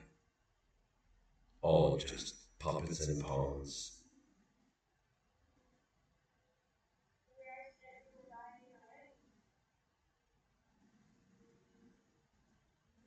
Do you do what your God tells you to do?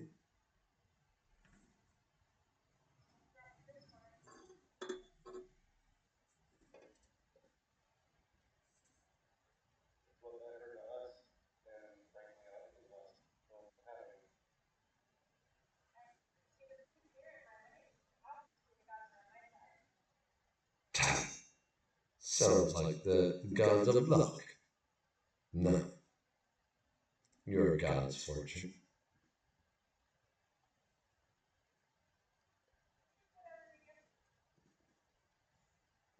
Ah, well then roll the dice.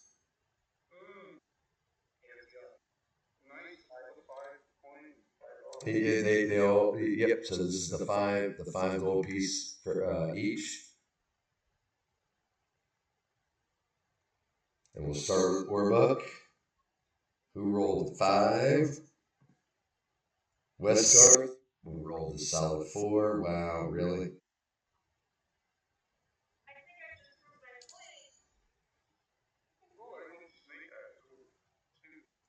Yeah, and Pallet rolled a 6. and it looks like Gloom takes it there with a, and he says, "Well, no, luck has nothing to do with your God."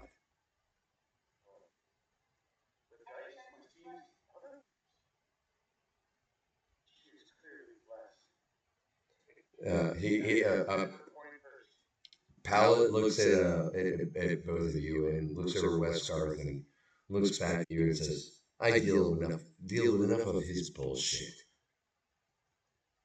He knows better than to bring that to me."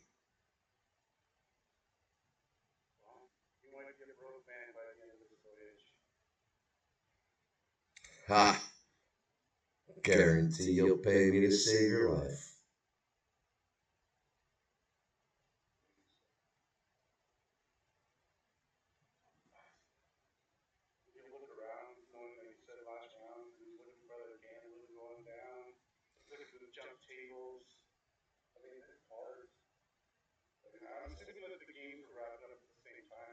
Yeah, they're all wrapping up.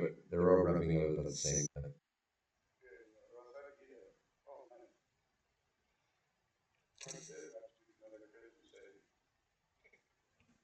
All right. So the next morning, I need everybody to make a perception check.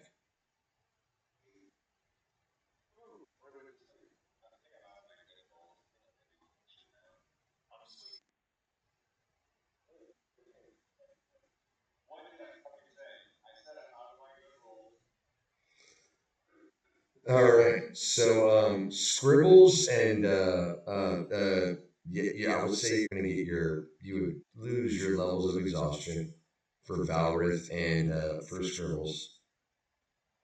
But scribbles and Fiel, both of you hear ding, another ship change. The crew gets up and starts moving. They're silent. They're not talking to each other. They're getting up and they're starting their duties. It's not like you don't see them tapping each other or getting up. There, it's a very well oiled machine. Um, but again, you can see that they're not making an effort to wake any of you up.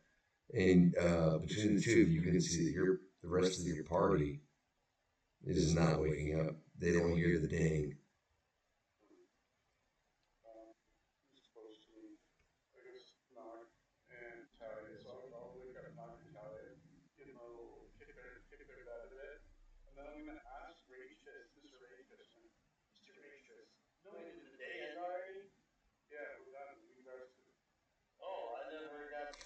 Oh, oh, oh, oh, oh, yeah.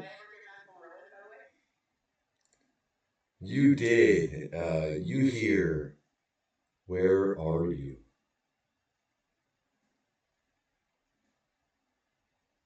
Where can I find you?"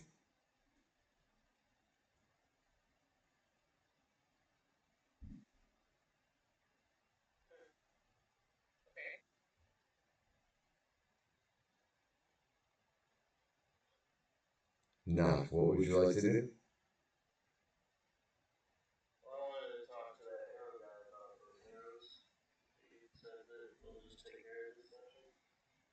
Yeah, he looks at you and says, "It'll take me at least a day to figure this." And you're talking with the weapons master, who is what's his name? Oh, what's his name? No, Master at Arms, Answath, yeah, Answath guy. Yeah, he does. No, yeah, he's a dragonborn. And he tells you it's going to take me. It'll take me at least a one day to make this work for you. And what do I get for it?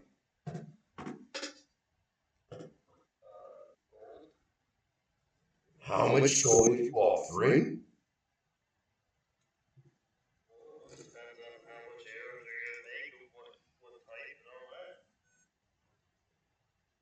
Well, you give me money price, and I'll tell you how many I can make.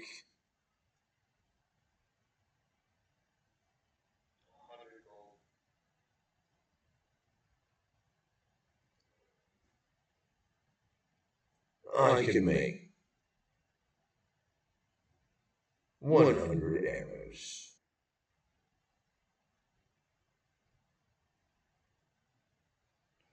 Be the best arrows you've ever had.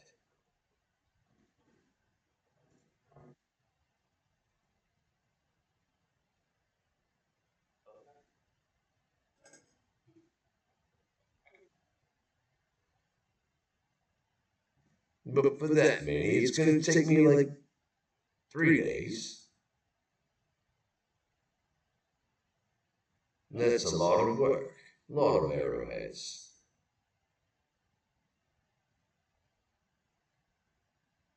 And from what I've heard, you all are about to be called back up again.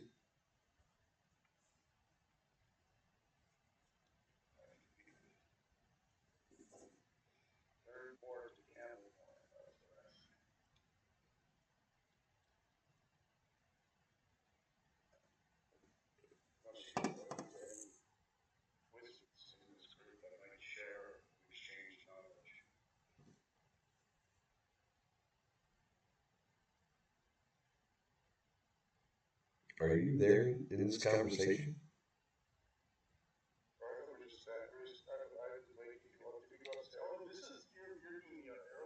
Yeah, I'm doing a knock.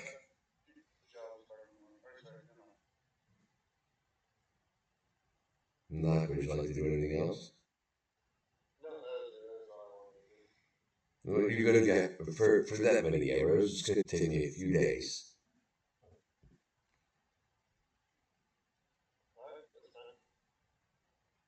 Wonderful.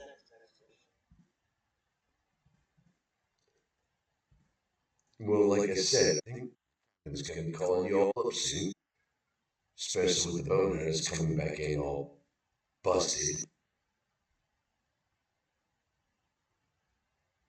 Can't say I've seen them come back in looking that bad in a long time.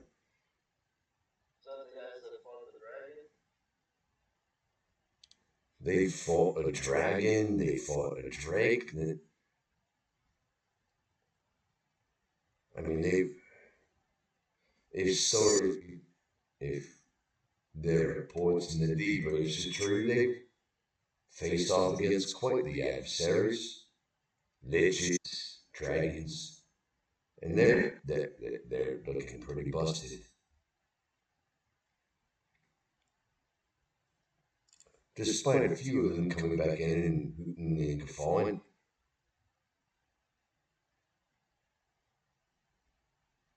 tell you what, those fighters are quite the rambunctious bunch.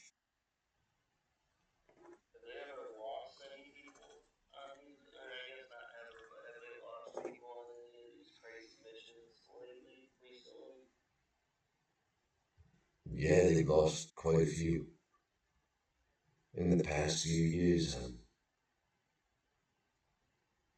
Been 8 who've gone.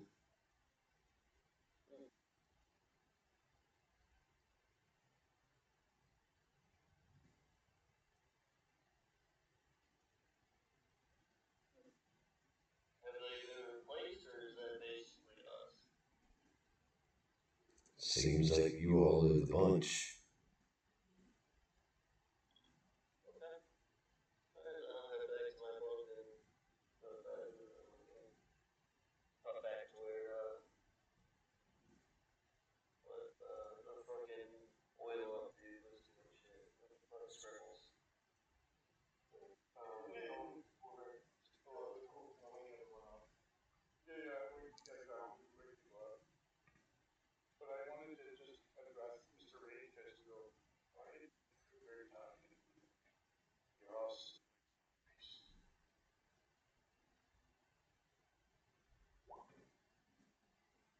Who is Rage Fist? Isn't that one of your party members?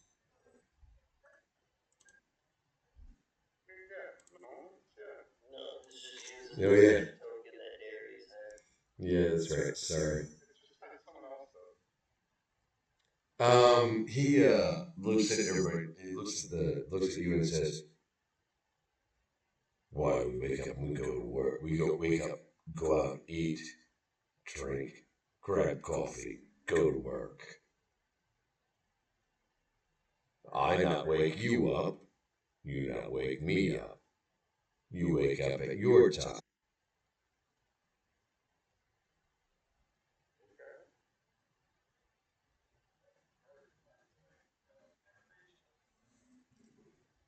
I would hate to shit on your face.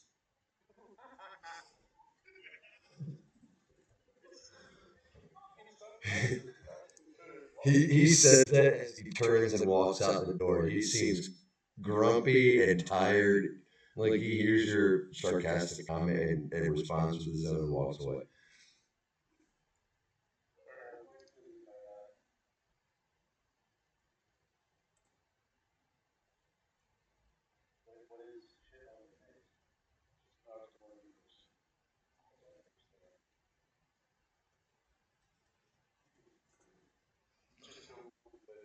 Betsy says he, he's always unhappy.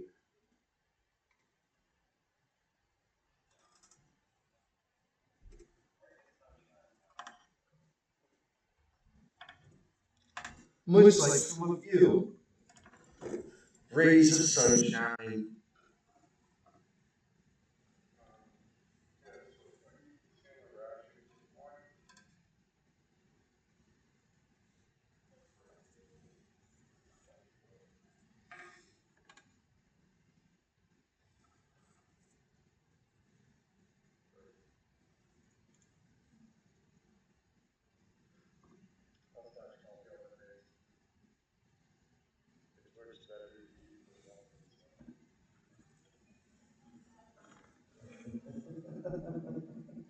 I'm trying to figure what movie was it what movie was it? Was it Ace Ventura? We just threw the coffee on his face. I know there was a movie where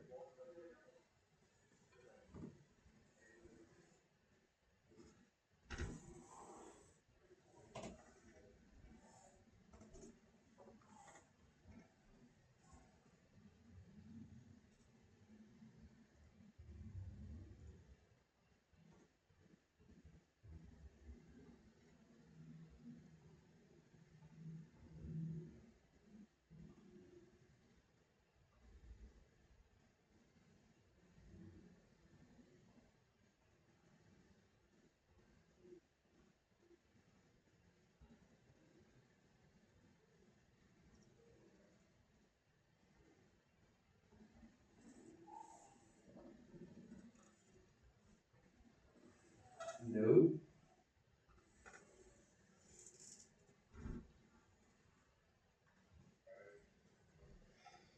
nope, we're not going to go down that road.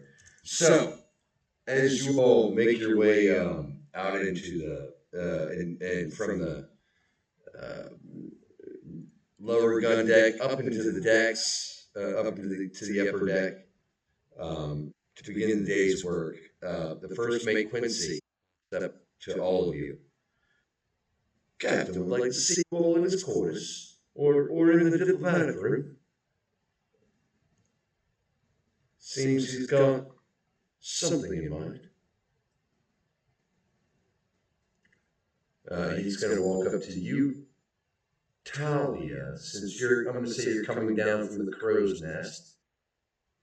Would you mind gathering the rest of your party and bringing them to the diplomatic room? I'll expect you there in 15. You're expected in 15 minutes.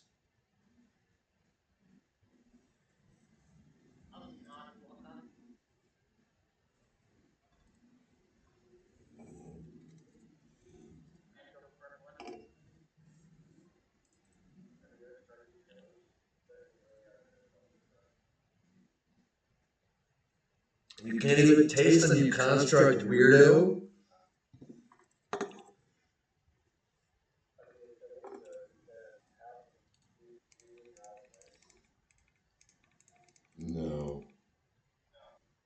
It's not the way that works. That's not the way that works.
Yeah, right.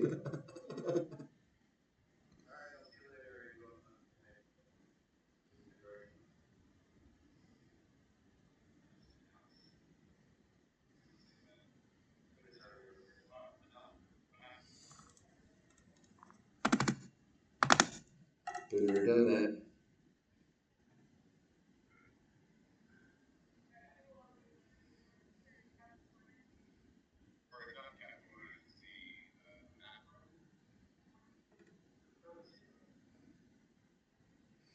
Yeah, I'm trying to make my fun.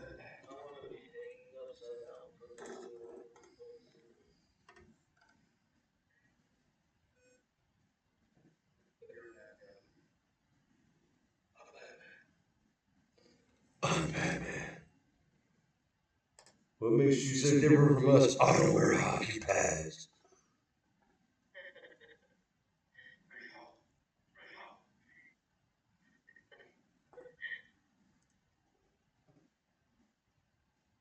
All right, 1 second here. I'm trying to make my mask. My dude, That's right. Where is she? Uh.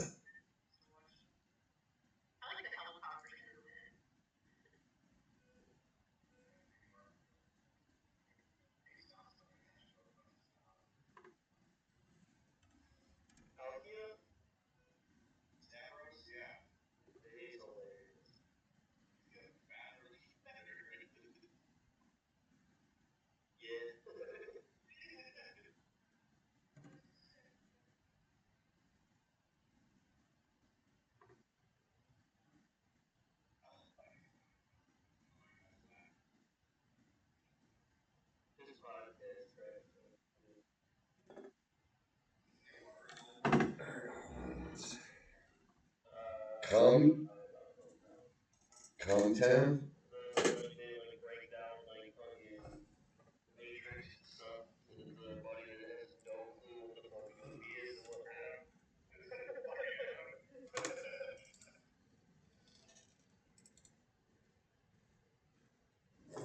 All right, 1 second.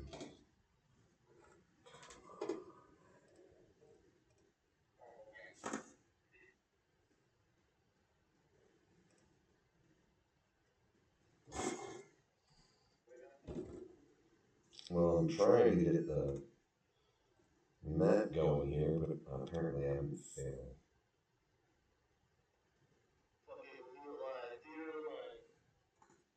Yep. So, yeah, you walk into the diplomatic room, and the captain is standing there in front of you.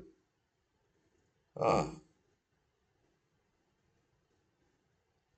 good.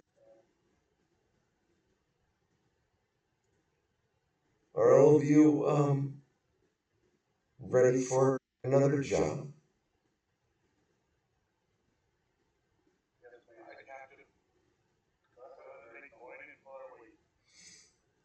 He looks over at Balrith and says, I know you're eager to get off the ship.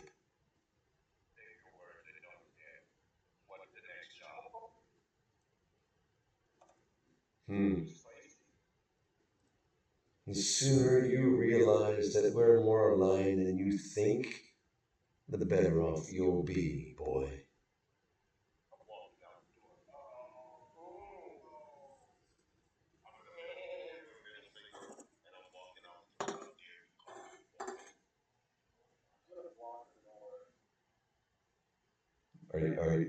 Are you really gonna block the door before he leaves or after he leaves?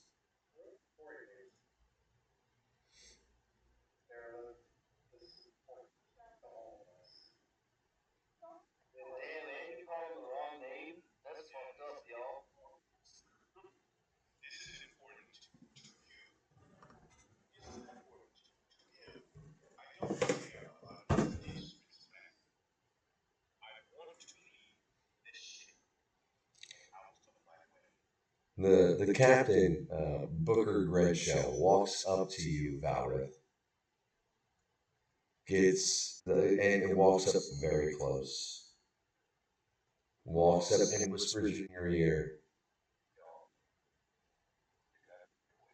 I want to destroy the devourer too. This is what this is all about.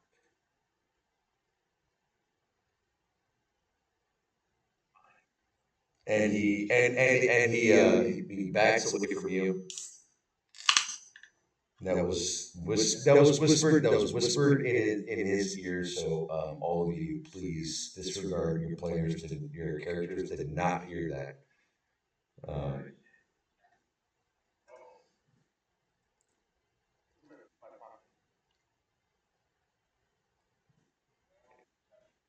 sure. To see if you heard that, sure.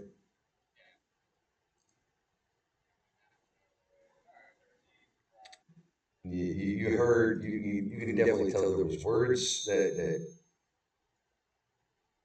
were spoken to Valor. You couldn't make them out.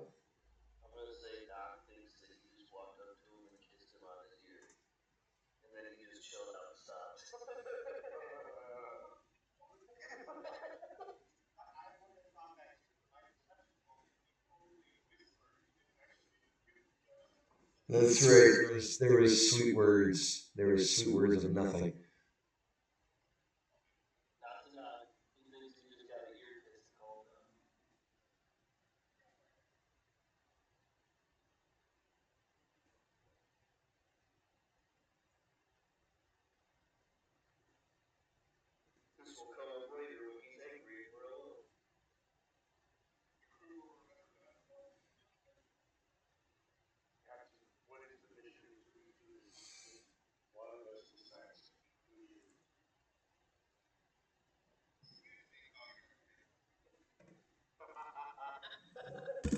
Damn.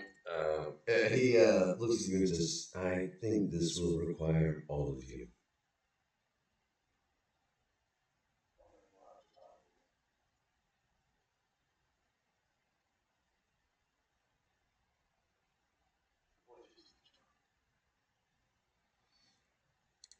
Well, we are coming to a shore leave soon, and I want to let the crew have a little time themselves, but there is something going on where we're going.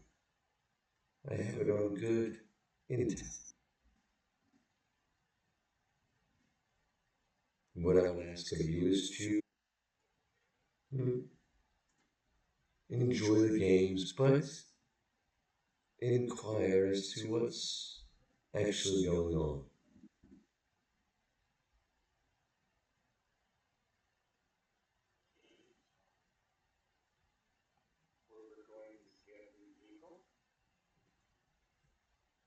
Why is a festival?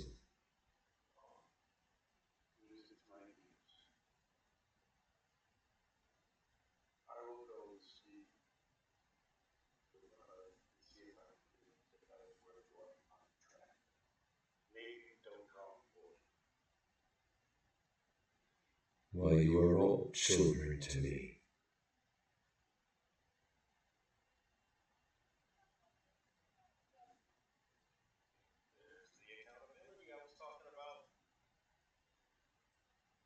Well, you are definitely outspoken.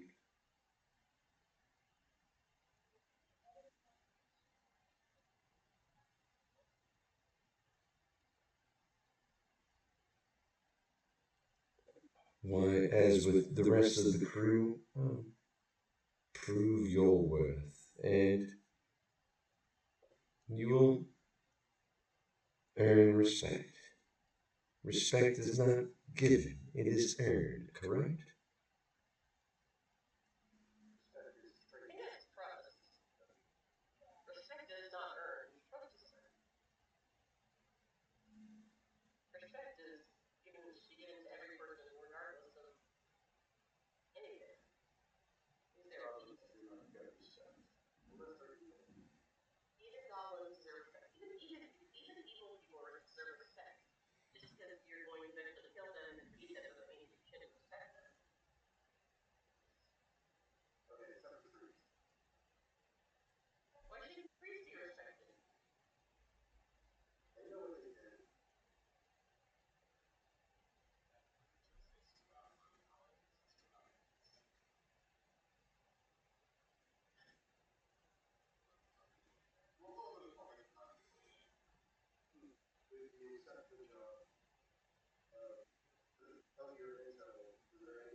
When we arrive, you'll want to talk to Maggie McCrae.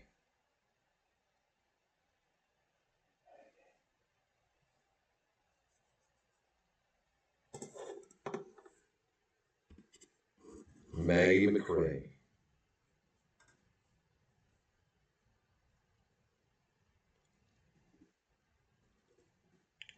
She's a small time jeweler. Where we're going is the small moon of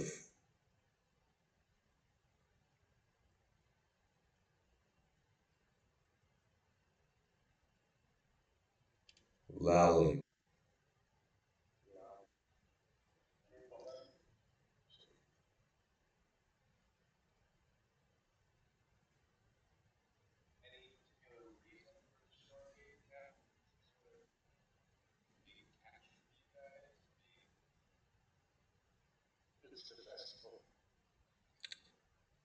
Well, one is it's been 4 weeks since my crew has seen time off, and why not stop in for some of that we've done for a few years now?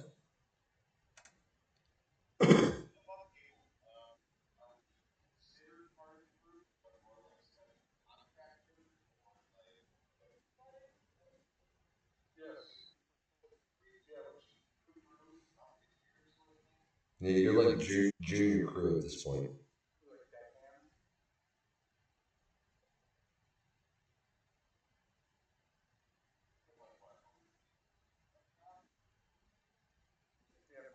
Yeah, a couple of days. Yeah.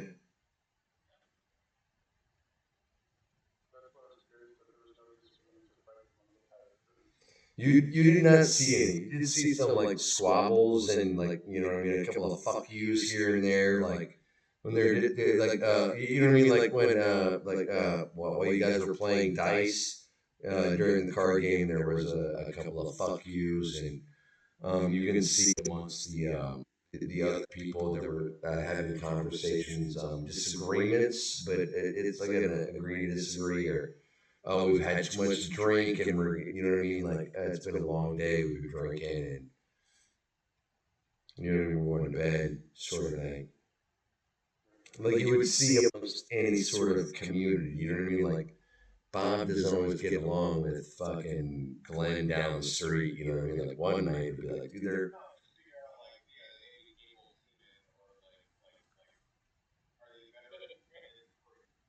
yeah, these are all definitely veterans. Everybody that's in this room with you is in crew. Yeah, and do they all rib each other and disagree with each other, but they all resolve their issues? You know what I mean? There's fighting, but it's not like they're not beating the shit out of. They're not killing each other, sort of fighting. You know what I mean? Like,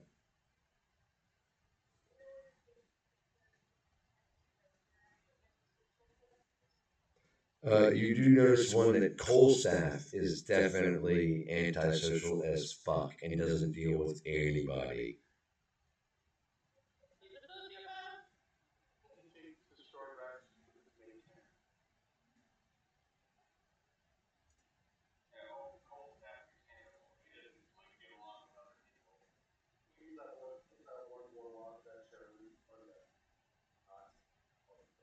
Yeah, Cole staff doesn't deal with anyone. He goes to work and he works. I'm going to say all of you would realize his interactions are short, snarky, hateful, or bordering on hateful, almost bordering on disrespectful. Uh, and when he gets back to the room, he isolates himself. He is all about his couple of books.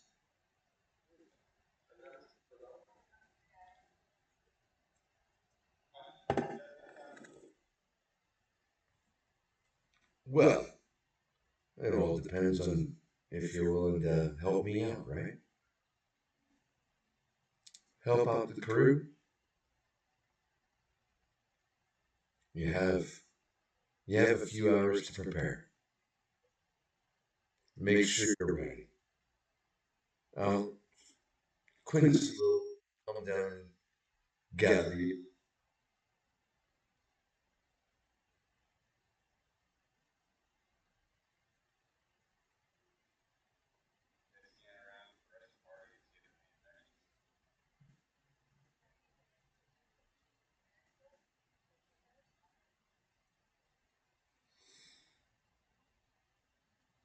Why I would prepare to be the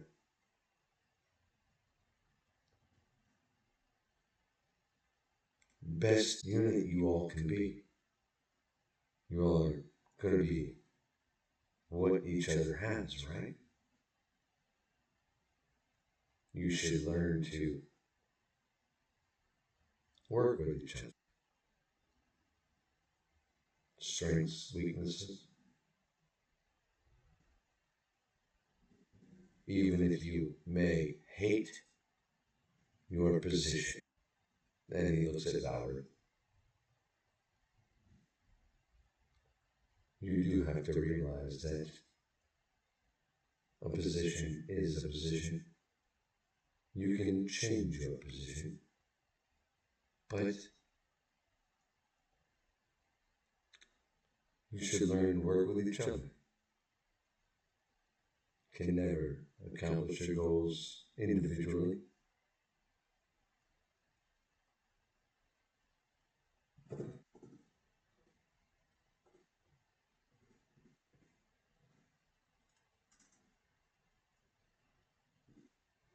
We will land in 3 hours. You have that time to yourselves and prepare. There's something going on, and I intend to have you get to the bottom of it when we arrive.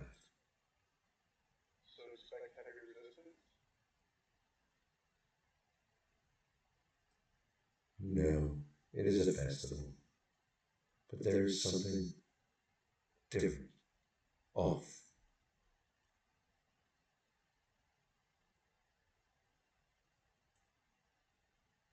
You may think I'm crazy, but as a captain and been sailing these for a long time, something is different. I intend for you, new faces, to find it.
Of course.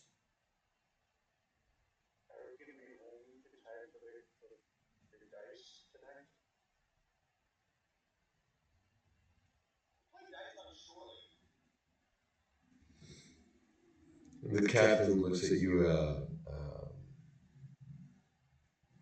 and says, well, that depends on you.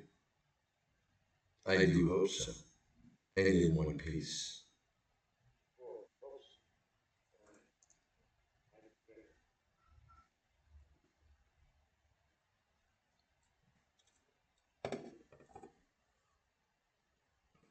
All right, he looks at you, Theo, and says, and what can I do for you, Rock?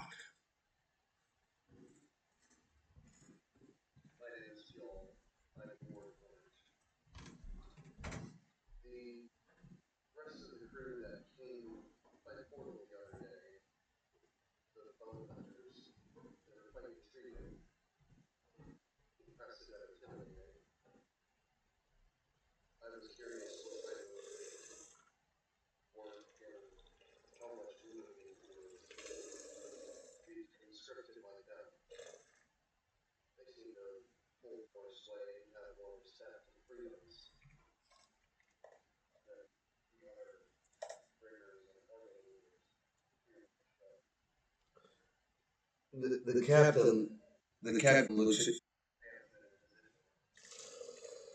the captain looks at you and says, "Oh, why?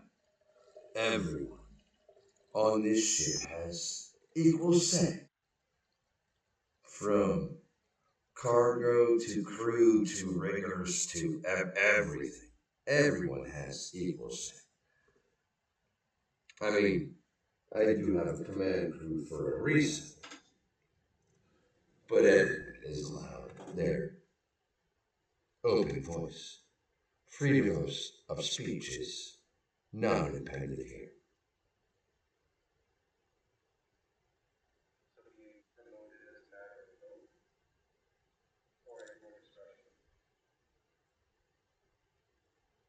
I mean, a matter of vote and discretion. You can't be a superstar for a week and expect uh, to be promoted. It's duly earned, right? These folks that have been, these men and women have been on this ship for quite a while. They've all earned their positions. from Urkoth to Falthama to Jesanoth to Marquette and Ingfam. They've all earned their places, done their duties.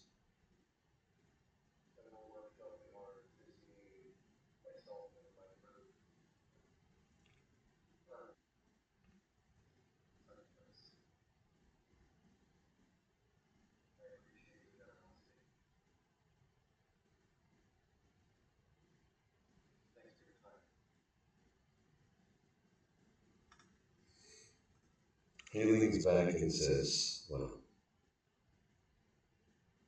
I'm always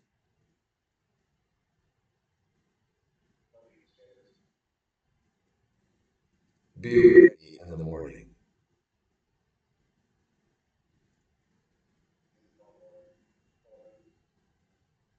All right, so yeah, we'll skip to the morning.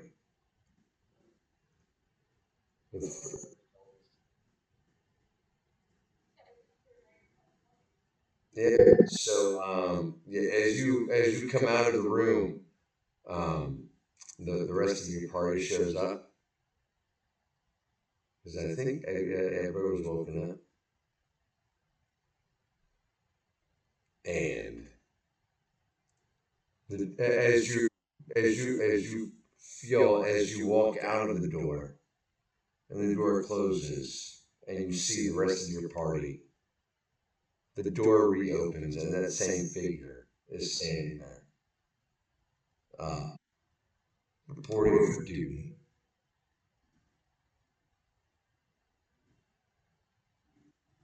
looking at the party.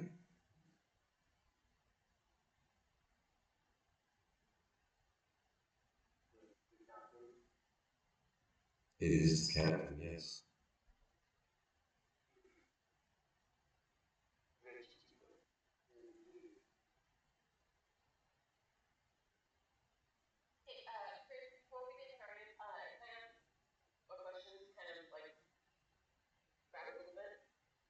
Sure. Yes. What I would say.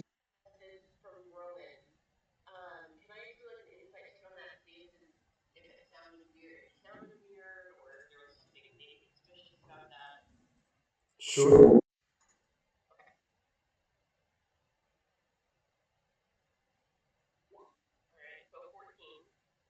It sounded sincere.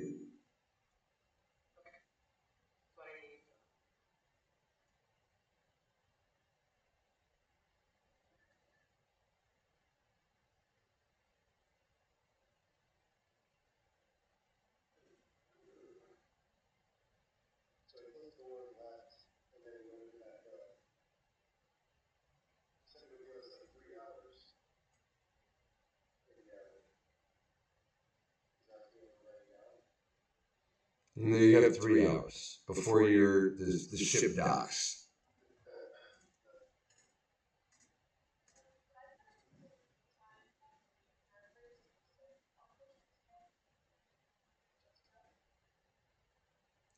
Sure. Yes. Make a roll a d20 for me.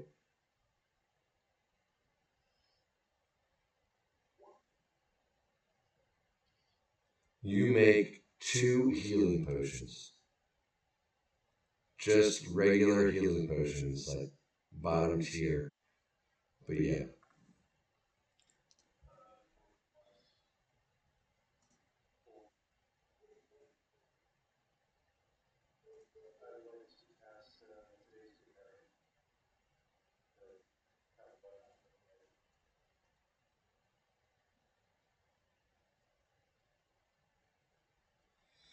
As you all are doing that, you can see the ship that you're working with, even in their cots, seem to be excited just to get off the ship for a little bit. Um, um, you can definitely tell these folks are definitely very tight knit with each other, despite the fact that yep, they're excited to get off the boat and to go out and do what they're going to do without adult supervision. You know what I mean? Like the captain's like, hey man, you know what I mean? Like what happens on the boat happens on the boat. What happens off the boat ain't my problem. You know what I mean? Like as long as you're back on the boat, I don't give a shit, sort of thing. Like pretty much, you know what I mean? Like dude, it's like old school Navy. It's like dude, once you're off the boat, ain't my rules. Like you know. So you can see as you as a party know that the ship is coming into it in the dock. The crew that you're dealing with in your quarters is getting rambunctious and ready. You can see them primping, prodding, like they're going out to shore. Like the women are putting on their makeup. The guys are doing their thing. Some are drinking, some are drugging. I mean, where I'm not gonna get I'm gonna get dark, but I'm not gonna get too dark. But there's drinking, drugs, and all sorts of shit going on in the crew here as they're doing their thing. Yeah, and they're ready to get off the ship. You can tell that this is not a crew that is disloyal or evil, but they're a bunch of people that like to party.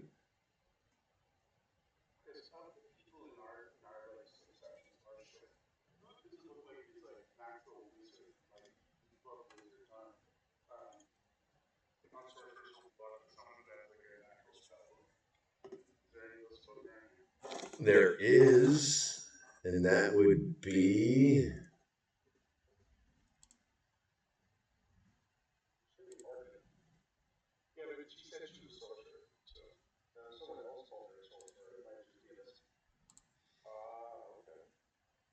Yeah, Marquette seems to be reading a lot. Her and Sufan. Despite,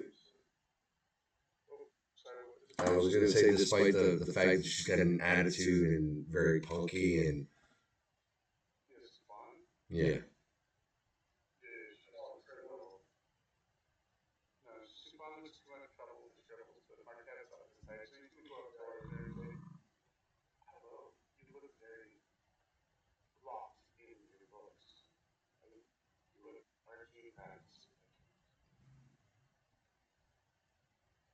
I know magic.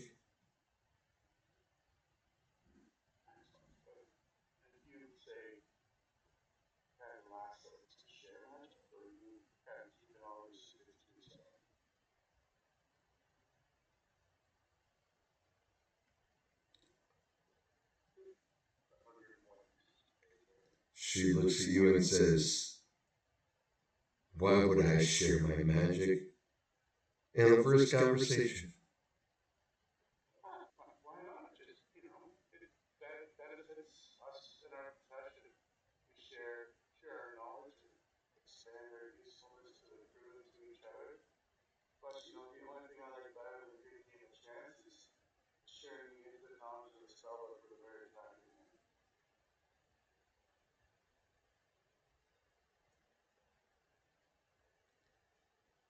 Make a charisma for me.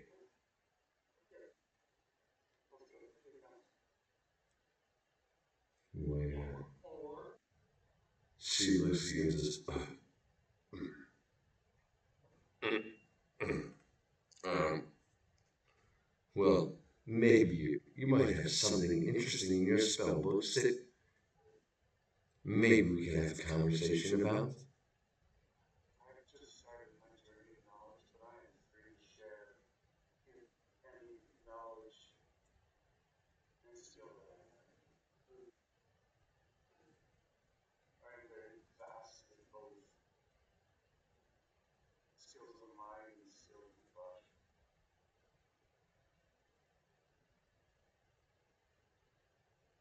Well, hopefully your mind is better looking than your flesh.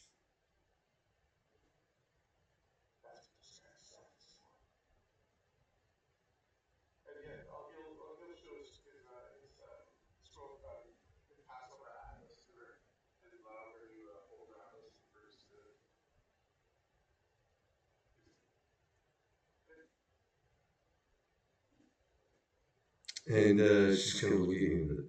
And, where did you acquire this?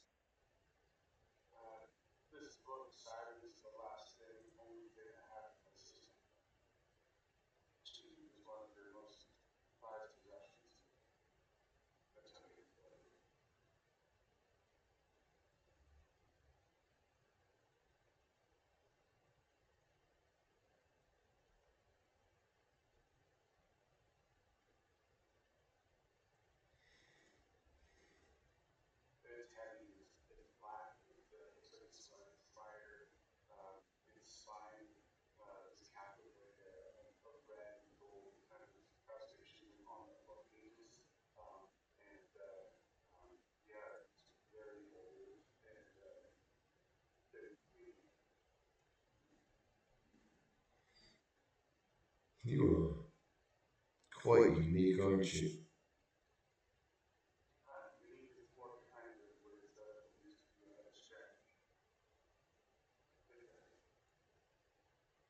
Hmm. Your friends will have to maybe disregard some of the bigotries on board. Some of the crew are not quite as open minded as.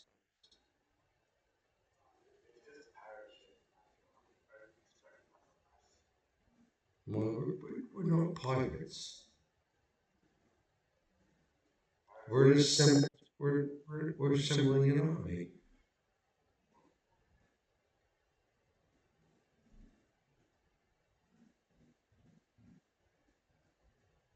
Anyway, I think I might have said too much.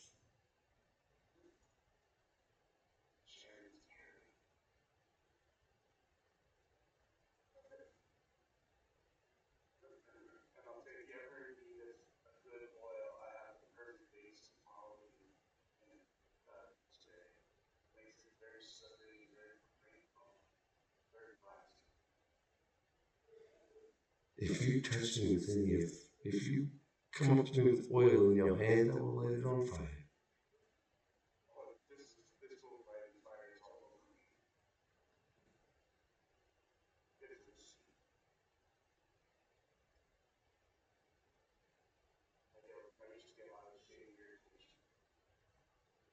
It's,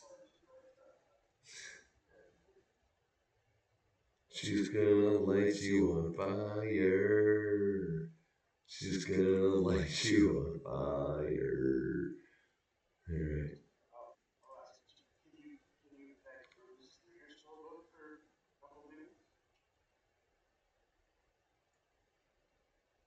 Maybe survive another couple of days, and we'll see. Especially after what happened with the bone hunters coming home so bruised.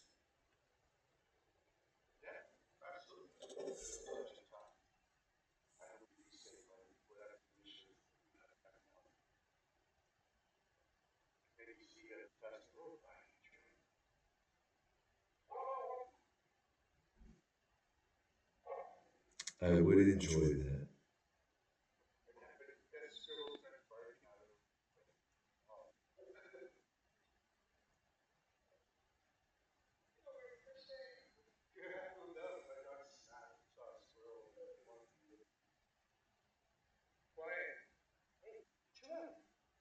All right. So, what would the rest of you like to do for your little as the ship is making its way in that 3 hour period?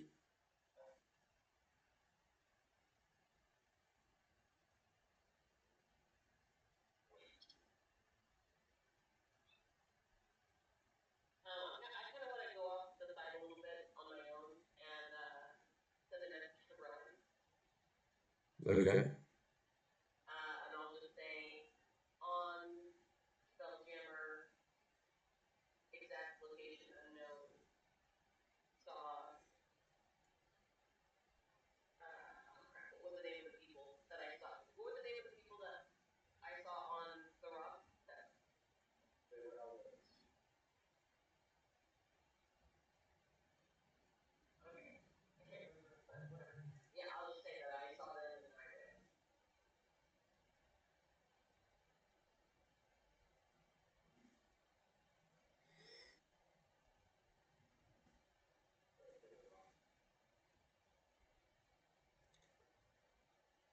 You hear, you're with the hour.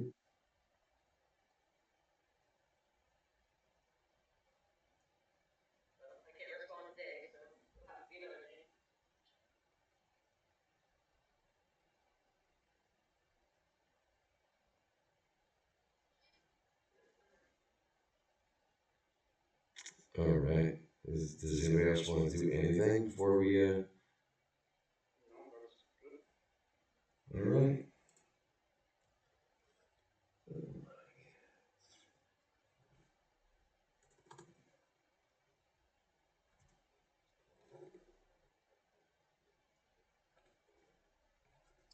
Hold on.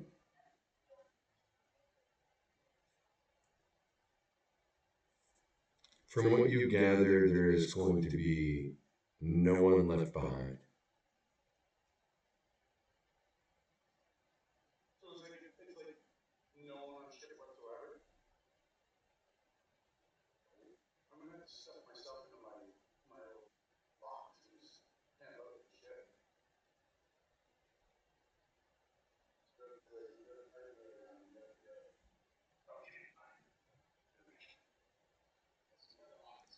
I think Katie's the only one that got that whole thing. I think Katie's the only one. Dude, I saw what, or, dude, her eyes. I think she's the only one that got the whole thing.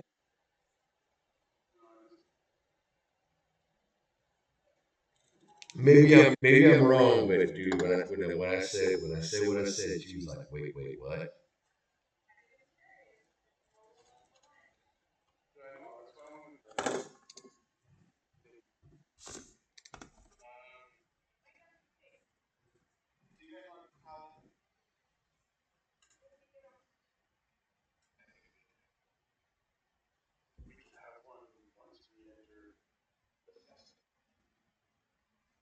So yeah, as the ship comes up to dock, you can see it, dude. It looks like a ship come up to a dock in the sea, but there's no sea. It's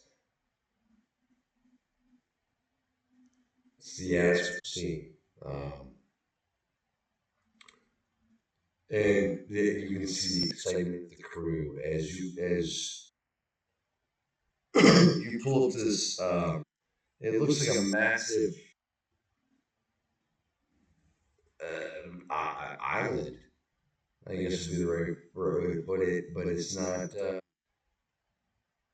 You know what I mean? It's not part of any world. As you approach, you can hear, um, you can smell the smells of bacon and ham and pineapple, and um, you can hear music, drums, guitars, and you can hear people having a good time as this ship rolls up into the dock, and most of the crew begins to head off. And as that happens, you see the first mate look at all of you and say, "Well, you all did agree to an assignment."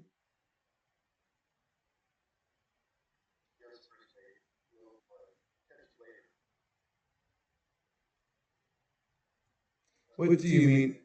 What do you mean, see me later?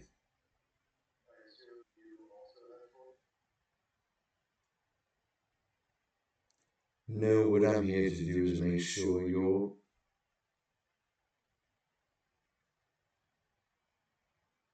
going to stay on task.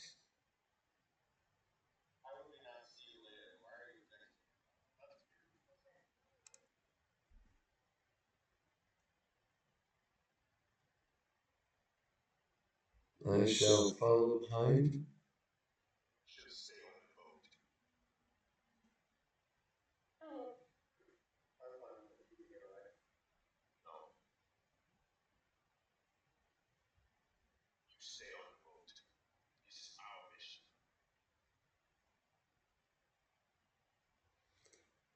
He looks at you, Valorith, and says, "So, with such aggression? Are you taking lead, Valerie?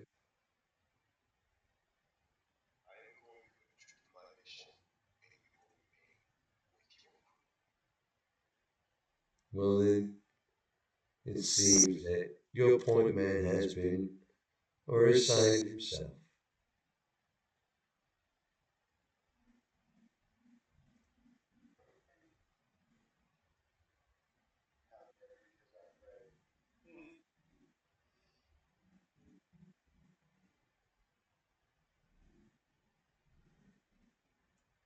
As the crew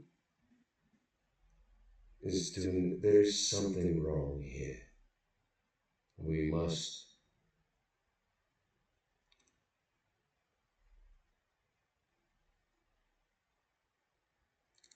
I've had it on good report that children have gone missing here.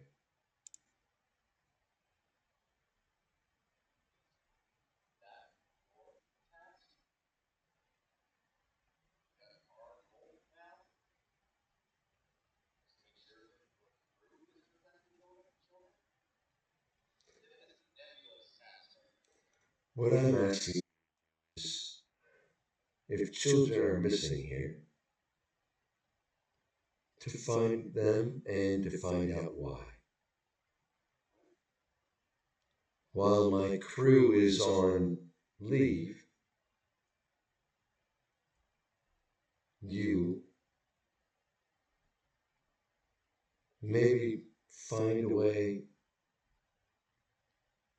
in.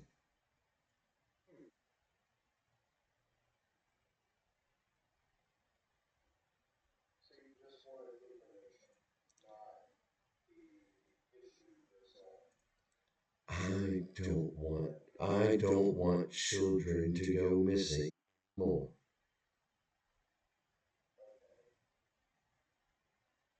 Find the reason why and stop it. But I do believe it leads to a grander scheme.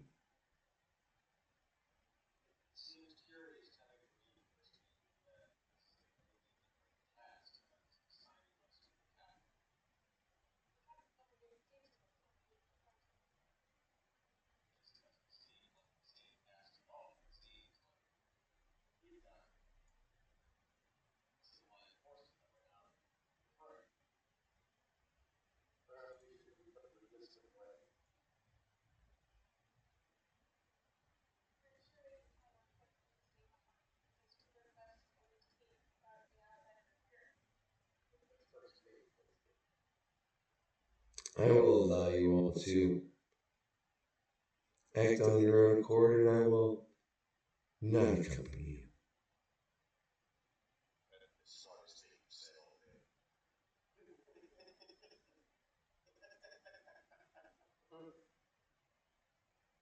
Damn. No.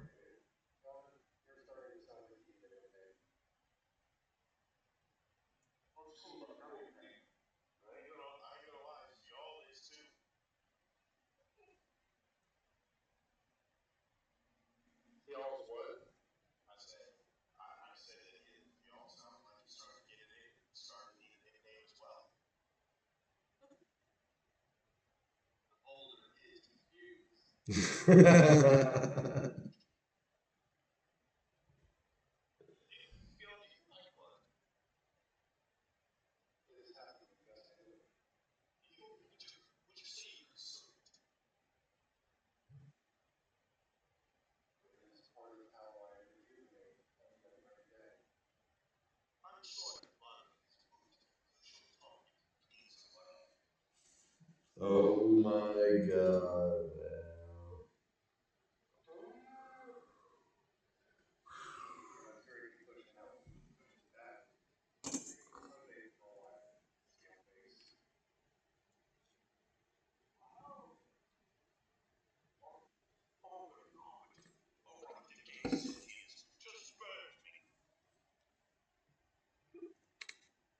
I don't need the DM anymore today. I think I'm gonna check out. I'm just gonna listen to you guys at this point.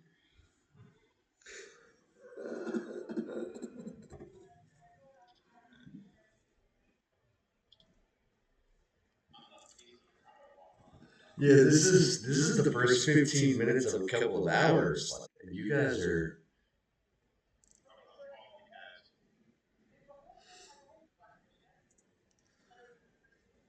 Yeah, other than the first mate and yeah, the most of the, yeah, all of the crew is gone except for the command crew.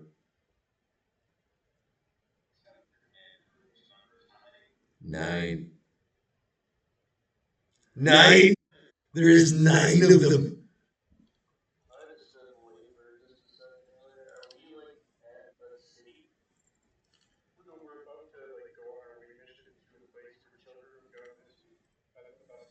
Yeah, you have docked on the city of Crondor, right?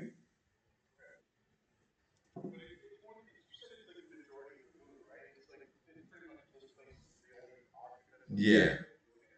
Yeah, it's like dude, this is like a Star Wars thing, you know what I mean? It's like, oh, they show up. It's like, oh, look, it's like a little civilization. It's like on the entire fucking planet. Yeah, probably. Who fucking knows? You know what I mean? Like this is a very Star Wars story ish thing going on.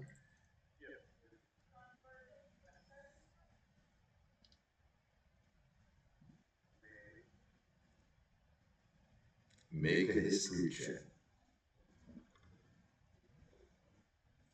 Since you said that, make a history check.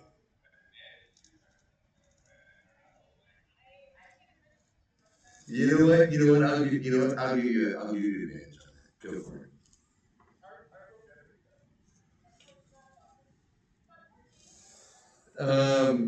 You remember you're like, it's like on the tip of your tongue. You know what I mean? Like when you're like, you can't quite remember it, but it's like on the tip of your tongue.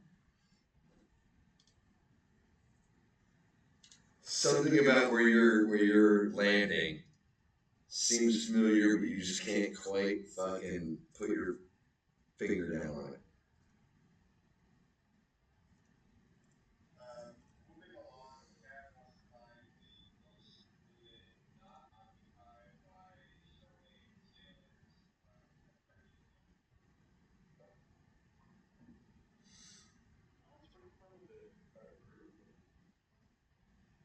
All right, so you're leaving the rest. You're moving along with the crew, and you're leaving your party.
All right. So as the ship comes to dock and the crew um, goes into shore leave, and the rest of you follow suit. I'm assuming you. Yep. So you end up coming to, and this is where you come around the corner to a dark, dingy, busted bar tavern called the Salted Pepper Tavern and Inn.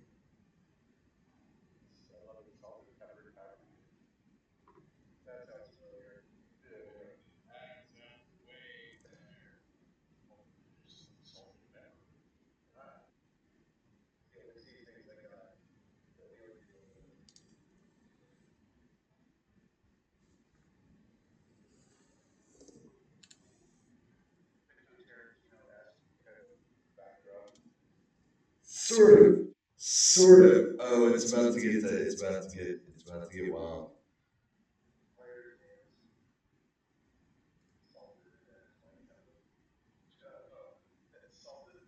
Oh, that's so gross, dude. Seriously, why would you even? I'm like, yeah, she's salted and he's come on, and he's pepper. Come on,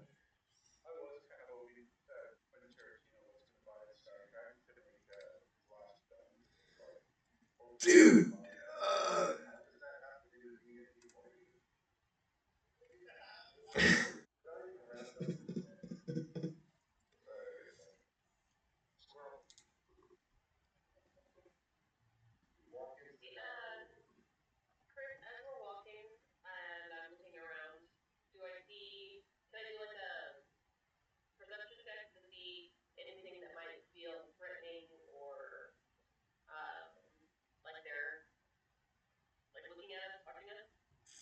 Uh, make an investigation check.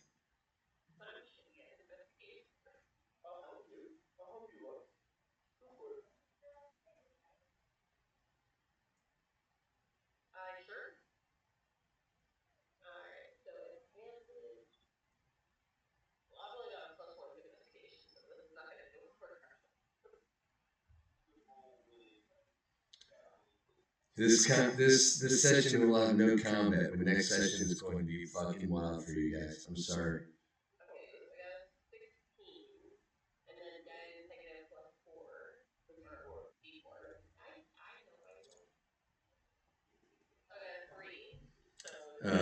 This place is filled with dangerous people. All of them, from the bartenders to the waitresses to the everybody sitting at every table.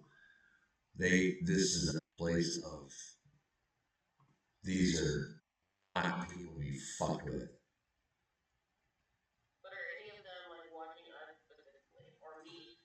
They're not watching you or anyone specifically, but they are very dangerous. All of them in this room. You have walked into a den of lions.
there would be a very intimate, there would be a very intimate conversation.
And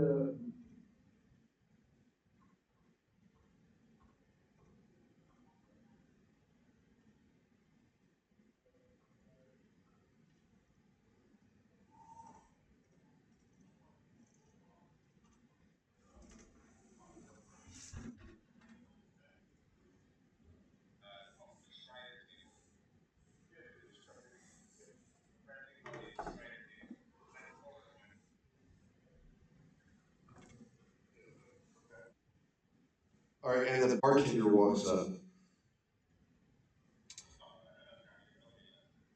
He is heavily muscled with a red beard.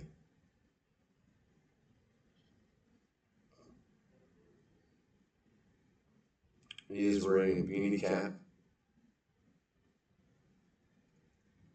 And he goes, "Ah, you all want drinks, huh?"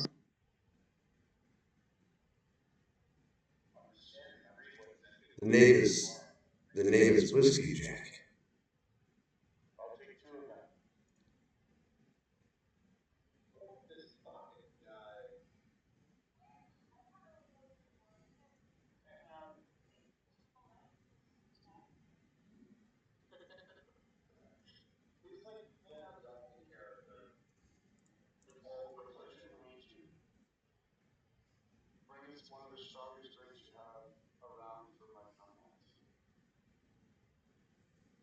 Oh, you want drinks, sir? You want this for everyone? All seven of you, even the one that's sullen back in the corner.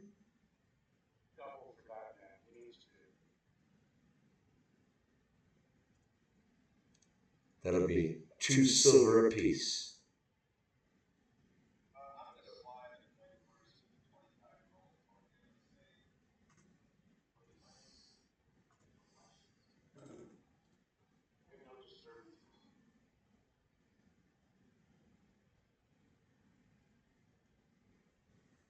Why?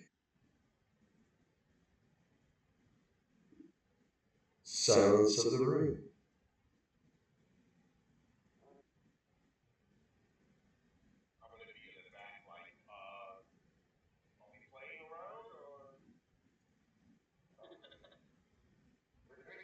And the drinks are put on the bar, and he looks at you and says, "Make your way to the table, and you will have your silence.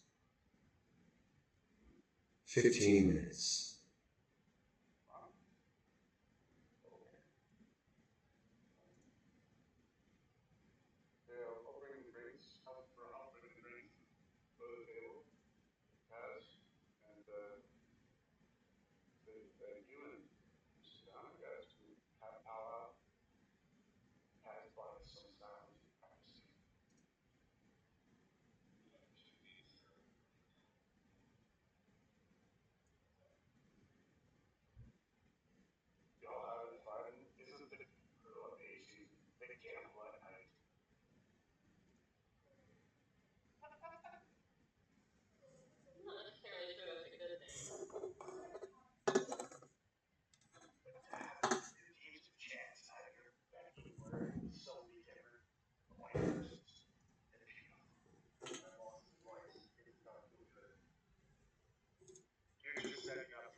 Those tattered sail. Yep.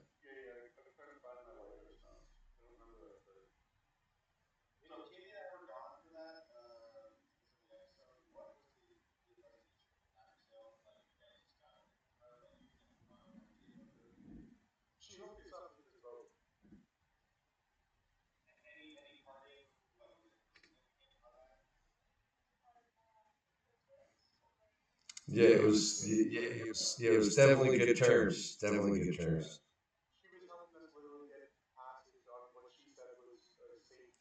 Yeah, she's a benefactor at this point for the rest of the party, for all of the party.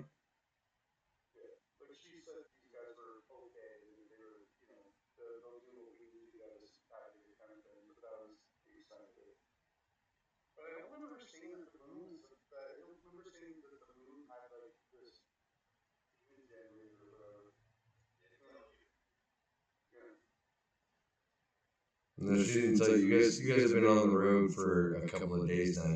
You passed by a couple of planets and a couple of moons, and this is where you're at.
Damn.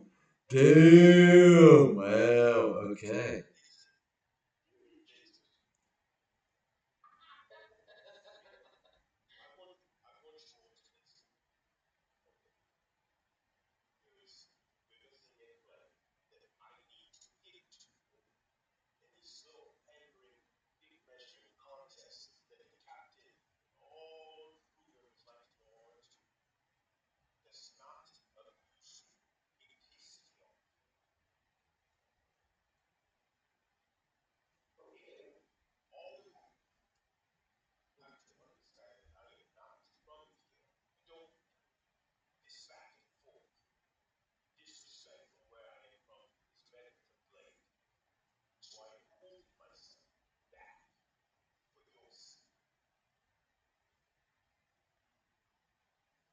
Dude, I'm loving this.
Oh my god.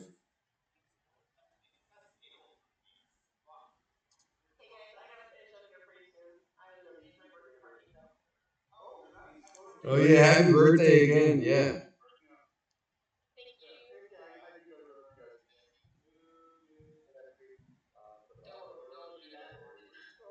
All right. So how about we just leave you guys right here in the middle of plots and planning and all that.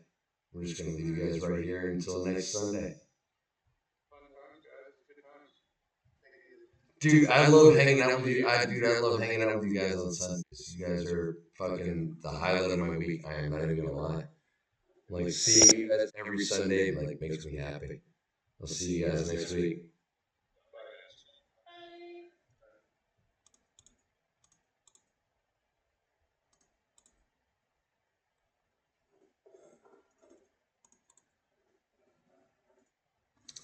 All right.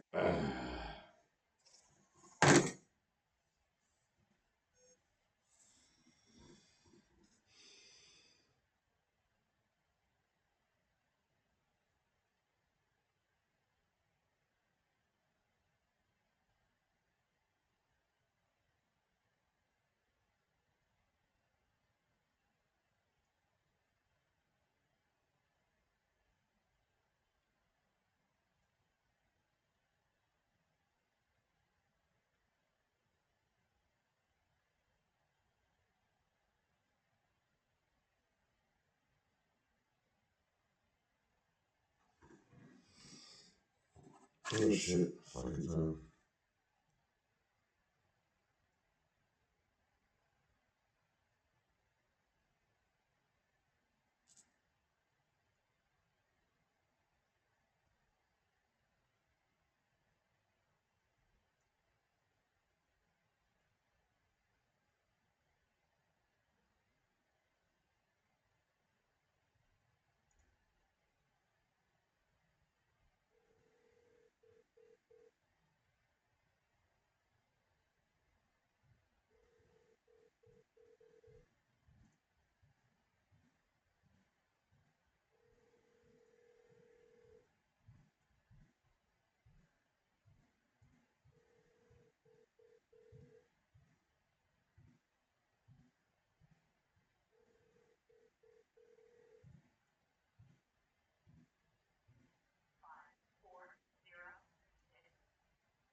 All right.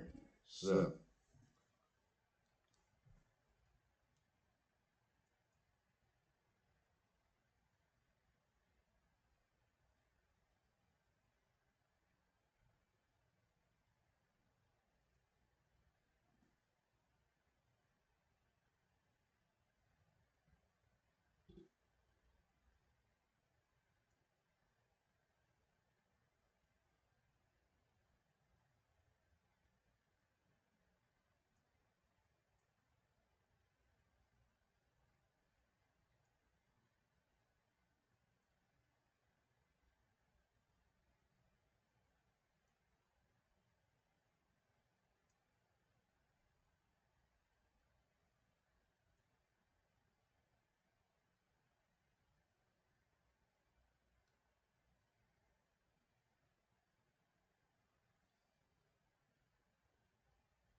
all right.